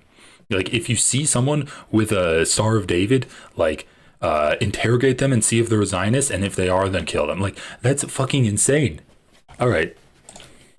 He refers to all Zionists as he also Nazis. Yes. I mean, once again, a symptom of liberal Zionism, where you simultaneously have to say that, you know, Nazis are bad, but Zionists, they're not that bad, right? They're not as bad as Nazis. Yeah, because they only killed, they're only trying to kill 2 million Palestinians as opposed to 6 million Jews. Is that why? Now, people think there's nothing you could do to a Nazi that would be out of pocket, right? Murder all Nazis, right? Mm-hmm. That's how evil they are. So when they say, oh, they're Nazis, this is giving It's like, permission. okay, so everything is on the table. Everything's on the table. Mhm. And that's what's insane to me. That's what, from the beginning, which seemed obvious to me, that nobody wants to grapple with, Sam Cedar looked me in my fucking face and told me I'm causing anti-Semitism. Holy shit, he's so dumb. He's so fucking stupid. This shooting is directly a cause of the ideology you're espousing. You're saying that all Jewish people are represented by Israel. That's what you're saying. You're saying if you criticize Zionism, then you're being anti-Semitic. The only conclusion from that is that all Jewish people are Zionists. And that's the only Zionists that exist. That's the only conclusion that you can draw from that statement. You know what I mean? And like, what world are we living in? Hasan has one of his Jewish tokens he keeps around, who he restored, who's like, I refuse to admit this was anti-Semitism. This was a reaction to Israel's apartheid. It's like, bro, it happened outside of a Jewish museum. 2 random people were killed. What the fuck do you need to know? Like, what more do you need to know? Mm-hmm. It's so pathetic, bro. And this is what I knew from the very beginning. Like you said, when we first had that conversation with this guy laughing about a bunch of innocent kids being raped and murdered by a terrorist group, and Hasan sitting there and being like, I don't know enough to say. And this was before Israel even reacted. That's it. That's the part, too, that you always have to consider. Is people say, oh, this is just because of what Israel's done. Mm-hmm. Then how do you explain October 8th? Mm-hmm. You know? How do you explain the middle of the night, October 7th, when Frogan's saying shit like, this is just revolution. This is what revolution looks like. What? How do you explain October 8th? Well, they didn't stop being an ethno-state on October 8th. They didn't stop doing colonization on October 8th. They've always been a colonial state. What are you talking about? I mean, of course, with Ethan, history just started on October 7th. You know, this is the natural progression of the type of language that all of these people are using. It's really dangerous language. And by the way, this is one event that's happened. Bitch, you just advocated for the murder of Nazis. What the fuck? And you're saying that Hasan did really dangerous language that... What? Resisting against Israel is not... is justified? That's dangerous language? You just advocated for people to kill Nazis. And honestly, it seems likely that more is going to be happening. And it really depends on how people react to it, because a lot of people are, like they love to say, manufacturing consent. How far does this go? You know, who's a valid target exactly? And do we trust these people who are out there murdering people to make a distinction between Zionists and Jews? Do you think that they're making that calculation as they pull up to a Jewish museum and just unload on a young couple who just walked out of the building? And like, once again, you're the only one that's advocating for violence. Hasan never said you should kill Zionists. What the fuck? This is a delusion based off of your own biases. then not only to unload, but to fucking walk up to them and execute them as they beg for their life, fight for their life. You know what I mean? I mean, I love this emotive language from Ethan Klein here. This demon has all the time in the world to sit and cry about 2 Americans that were shot. I mean, one was American, one was living in America. I'll call him American. 2 Americans that were shot. But when an estimated 100,000 Palestinians were dead in his content nuke video, he's like, 40,000 Palestinians have died, and that's not good. But did you realize that the Nakba wasn't as bad as the expulsion of Jews from Arab states, he undercounts the amount that have died, doesn't give a single emotive instance of genocide at all. Because he can't. He just cannot bring himself to come face to face with any of the negative consequences of Israel's genocide. He just wants to be able to hand wave it away. That was bad. October 7th was bad. We should just stop doing both things. Come on, dude. Come on. But yeah, you're going to sit there and be like, and then she was gunned in the back and she started crawling forward and the evil gunman pulled out his extra explosive rounds and then he put 2 in the back of her head while the guy was trying to plead with his life. Okay. It was a horrible double murder that happened. But there is a hypocrisy here in you calling out 2 white people that were supportive of Israel for getting killed and you not saying a fucking peep about any of the atrocities that we've witnessed in Gaza. You haven't said a thing about them. And yeah, at this point, it is just racist. You can call it unconscious biases if you want, where he sees 2 white people getting killed and he calls them a beautiful couple and they're pro-peace. And then he gets into the emotive language of it. Oh, she was such a beautiful young woman and her beautiful fiance. You can call that unconscious bias, but it's definitely just racism. Where he's going to sit there, call them beautiful, not mention anything about any of the Palestinians that have died because, they're Arabs. And it was the Arabs that did pogroms against the Jews in the Jewish expulsion of Arab states. And so, they're kind of just as racist as the far-right Iraqi government that expelled Jews from Iraq. It's just racism. That's at the end of the day. What are we doing, guys? What are we doing? I've seen Hasan also say, I think maybe it was in relation to when he was conflating what you said. You said the Jewish history in the Middle East, and he was like, what Israeli history in the Middle East? He was doing it on purpose. And then he goes on to say, Israel heritage is only apartheid, death and destruction, genocide. That's all they are. And that is so dangerous. That's one half of it, right? Saying that, to me, it's like, okay, I need to watch my back everywhere I go because I'm Israeli. Dude, Jewish people are afraid. What? Saying that a state that was... bro... You can say America, the history of America is genocide, ethno-state, and slavery. You can say that America is filled with racism and violence and imperialism and colonialization. You can say that shit. Does that mean that Americans need to watch their back? That if they're out traveling, they're going to be killed? Just once again, okay. Give me the idea that that's not Israel's culture, because what it seems like Hila is advocating for right now is not discussing the truth of Israel. She's literally just advocating for people to lie to defend Israel.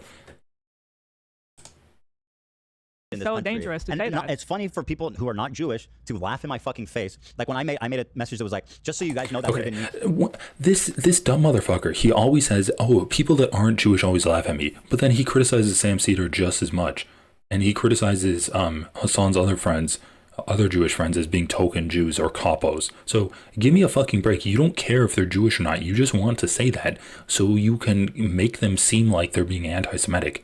But you say the same shit about Sam Cedar. You say the same shit about Felix Bitterman. So why don't you just drop the fucking fake tears of anti-Semitism and say what you mean to say? I mean, it's so rich when these people say that Bad Empanada isn't standing up on his own 2 feet and owning what he says. But yet they can't own a single fucking thing without pretending, without cloaking it in a veil of anti-Semitism. Hila, or basically any other Jewish couple that you know that just happens to be there. And Hasan's response is, leave it to Ethan to make this all about himself. And that's acceptable. All right, come on. Tell me how you're wrong. You literally just, he didn't give accurate information of the victims. And he's been crying about himself and Hasan this entire time. Statement to make in the wake of a violent tragedy, a violent, hateful tragedy. Right? To express that I don't feel safe. And by the way, I don't. Because the way that people talk about me and Hila Wow, how can you say that it's about me when I don't feel safe? All I'm saying is that I don't personally feel safe. How can you possibly say that I'm trying to make the murders of 2 other people about me? I'm just trying to say that I don't feel safe. Yeah, dude, people don't give a fuck. You're a millionaire. Hire more security. Being fucking terrorists, baby killers, propagandists, genociders, right? Everything bad that you could say. They say I'm the, as far as if you tell from the people who talk about me, I'm as bad as it gets. I'm not even like a little pro-Israel. I'm like a fucking, it's like I strangling babies with my own bare hands. I mean, you have been defending genocide for the better part of 6 months. Yeah, I don't know what happened to the left. Like, what happened to inclusion, to understanding different backgrounds and different cultures? Bro, you just advocated for the murder of Nazis. What are you talking about? You're saying the left is not inclusive? Yeah, we're gonna include you in the sense that we're not gonna fucking kill you. Unlike you, these fucking dirty libs, they're like, oh yeah, let's just murder all of these Nazis that we see, and and then by extension, all of the terrorists too should be murdered. Bro, it's even like, worse, I did the army. You know how long ago it is now? It's almost 20 years ago that I did the army. Yeah, because you were a kid. I was 18 and I'm gonna turn 38 this year. Yeah, that was 20 years ago. Of course, and so like, of course I don't feel safe because of what you people are saying about me. Because of everything. I mean, once again, I love how Bad Empanada playing a video game is irredeemable, but Ethan Klein kidnapping a Palestinian from the West Bank, which is a fucking like illegal action that Israel does, is that was 20 years ago. So you're above reproach. Guys are saying. And if somebody's convinced enough to go outside of this and kill 2 random people, why the fuck shouldn't somebody feel comfortable coming to my house and killing me and my fucking family?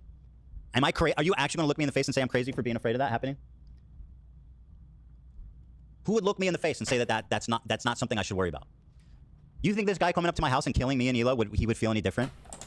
I mean, come on, dude. If you say it's by ideology, then you should be pushing against that ideology, which is what Sam Cedar advocated for. You should be pushing against the idea that all Jews support Israel and that, like, killing random people is killing supporters of Israel. That's what you should be pushing back against, but you're not doing that. That's what Hasan is doing. That's what Sam Cedar is doing. That's what Matt Lieb is doing. You think that the reaction online would be any different? No, I know what. Where's the reaction online? So what are we working towards here? What exactly is the goal here? That's the problem. What is the goal of this movement exactly? What is the goal of the anti-genocide movement? Oh, I wonder. That's a head scratcher. Not the Free Palestine movement, which has a noble goal, but this online leftist, fucking violent, obsessed. And you look at the behavior. You look at the history of leftists calling for violence, which I showed in the content nuke. They do it openly on Twitch, and without being punished. Mike from PA literally said the only way to get to me is to make. Bro, okay, I said this a lot before, but you just called for murdering of Nazis. Okay. Give me until I'm bleeding from my mouth. Right. He said that on Twitch, and he wasn't punishment. Punished. He was not punished. This fuck. Okay, that was a metaphor. Come on, Ethan. Like, he said you use the carrot and the stick. Let's use the stick more until Ethan's bleeding from his mouth.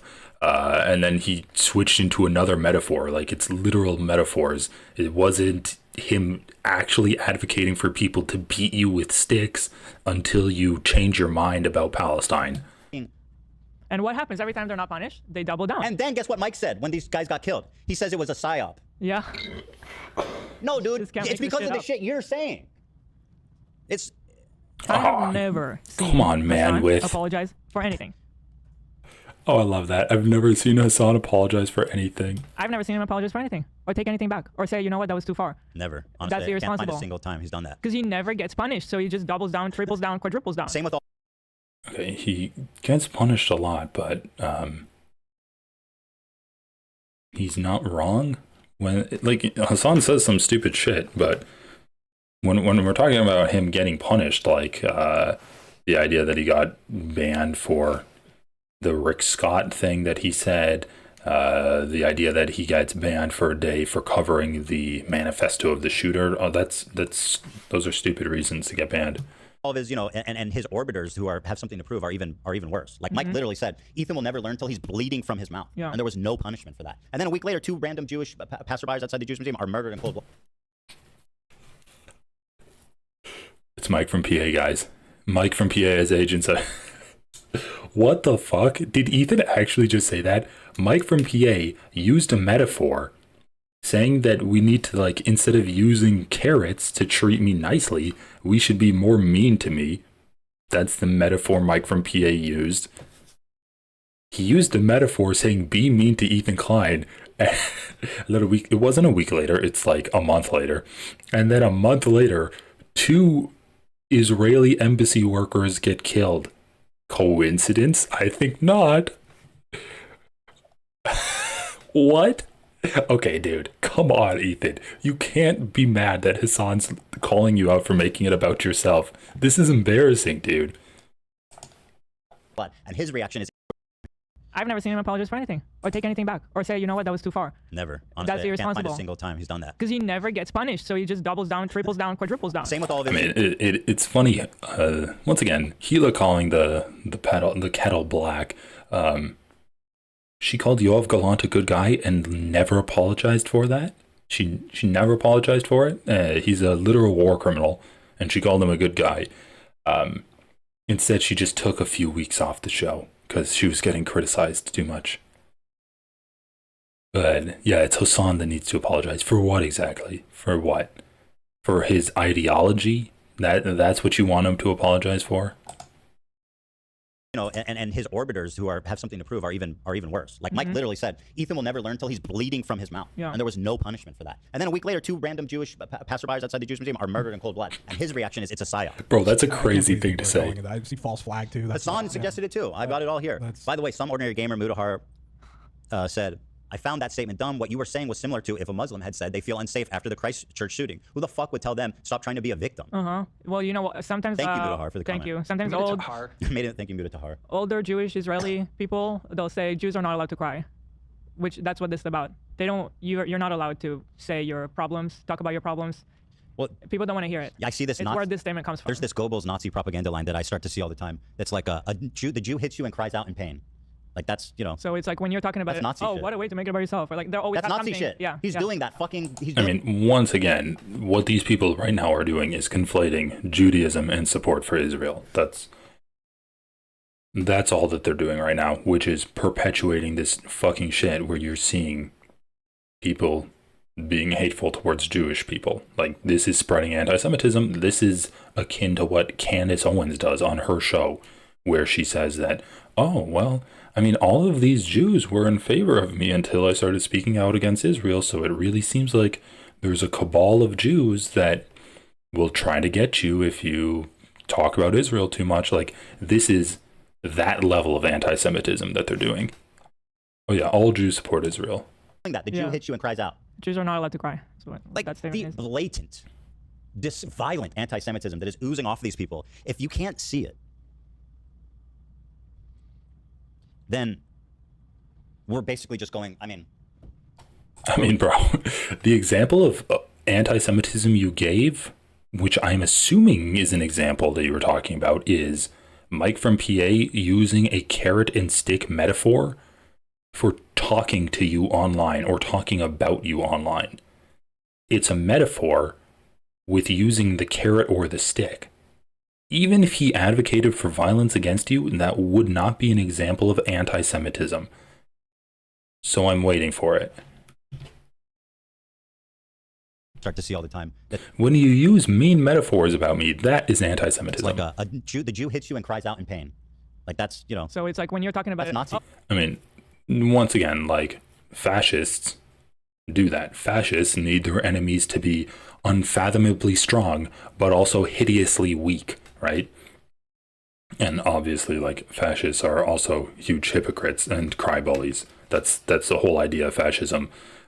We're going to put Jews in concentration camps, but actually, like, the economy is the failing economy is the fault of Jews, and Jews control the world, but we're going to play the victims while we kill them all.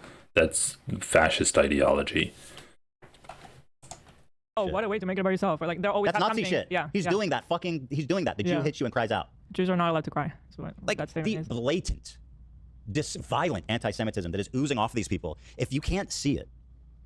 Oh, they're saying, commenting and saying that Ethan's making this about himself, that is anti-Semitic.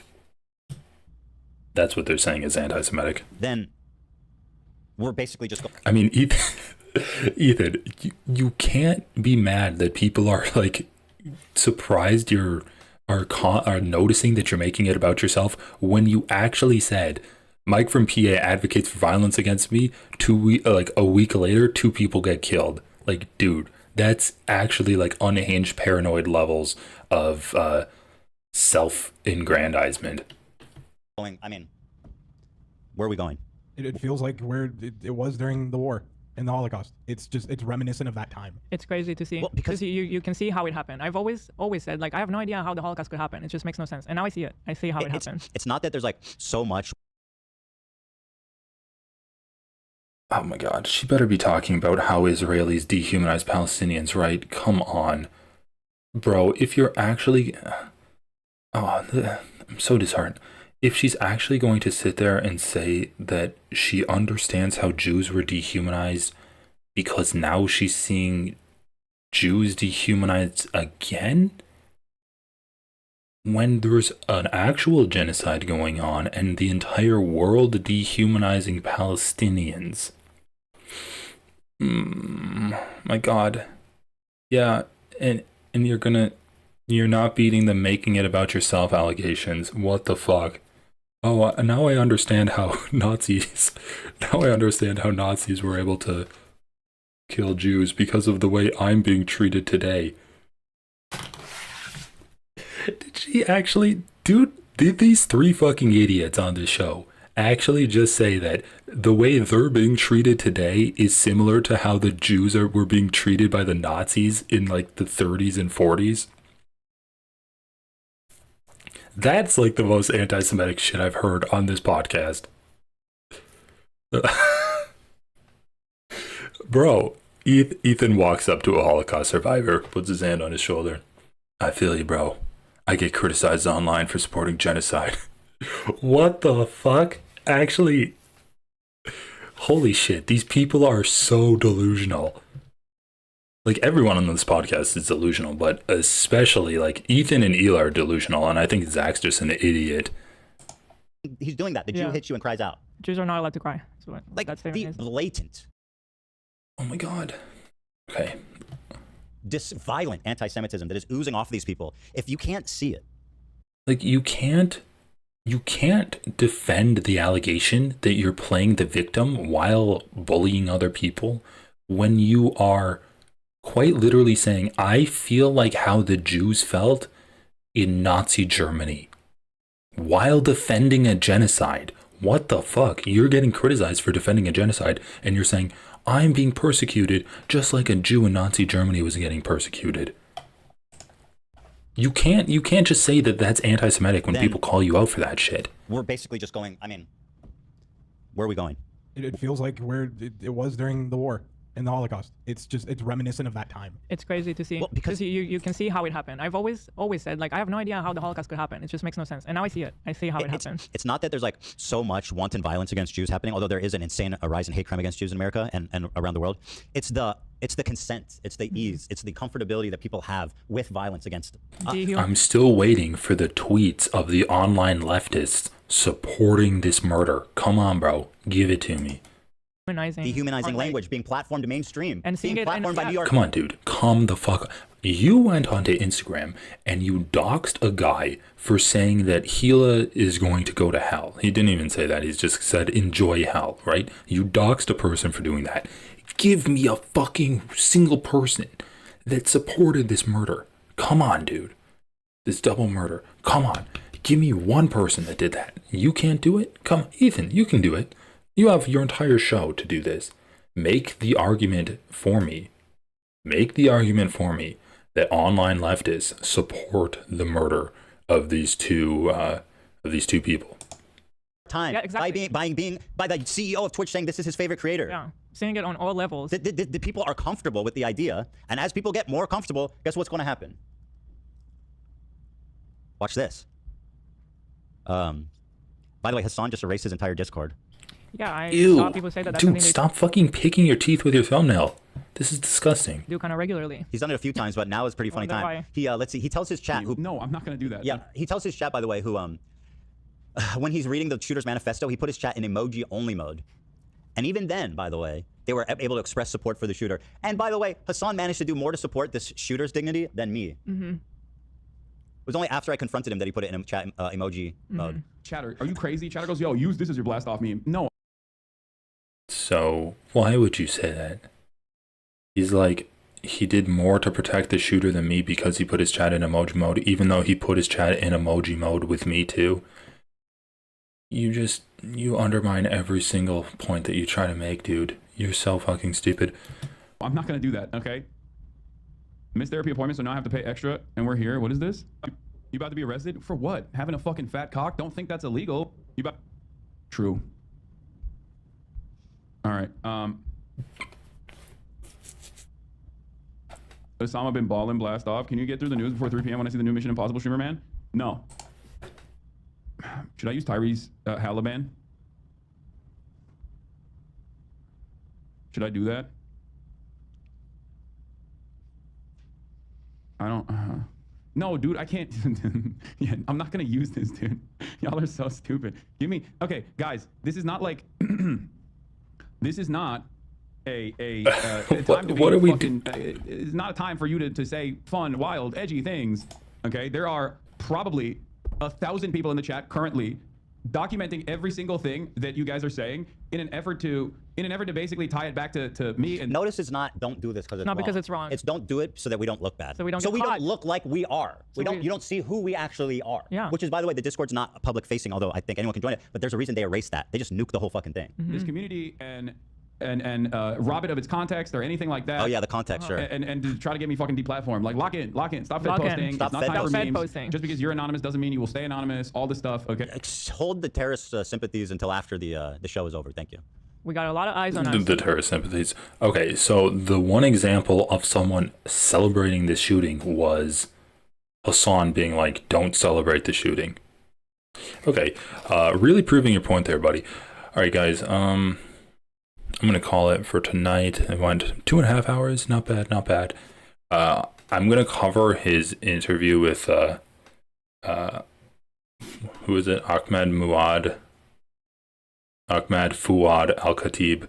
I'll cover his interview with him tomorrow, and then maybe finish this up. But yeah, I didn't cover any of this shit last time, so maybe we'll do that tomorrow, and then this Jordan Peterson debate, because that looks funny as fuck. So he got banned. That's happened. Yeah, that's the other thing. Like, Hasan literally got banned. He called this shit out, and Ethan has nothing. I mean, he'll probably have something to say about it, but it's like, this is what you're advocating for. It happened.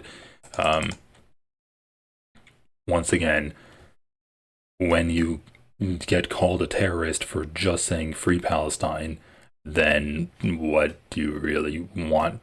Like, what do you really want? What do you want Hasan to do, right, Ethan? Like, you have everything that you want. You have an administration that's just like completely beating down on freedom of speech. You have countless institutions like the ADL, Stop Anti-Semitism, just the entire world who's super tuned into fighting against anti-Semitism, to the point where if you advocate for the freedom and equality of Palestinian people, that is anti-Semitism in the eyes of a lot of institutions. So yeah, Ethan, you've won. Congratulations. You've won the battle for freedom of speech. But because the community that you've ingratiated yourself into is critical of you, and your podcast exists off of drama, you can't let it go. So anyway, like, yeah, he's just defending the shit. So guys, I'm gonna head off. Thank you so much for all of the super chats. Thank you for commenting, subscribing. If you want your name to be in green, it's only 99 cents. And I'll try to live stream more this week. So I'm going to talk to you guys later. And I want everyone to have a great rest of your night, morning, day, afternoon, whatever. See ya.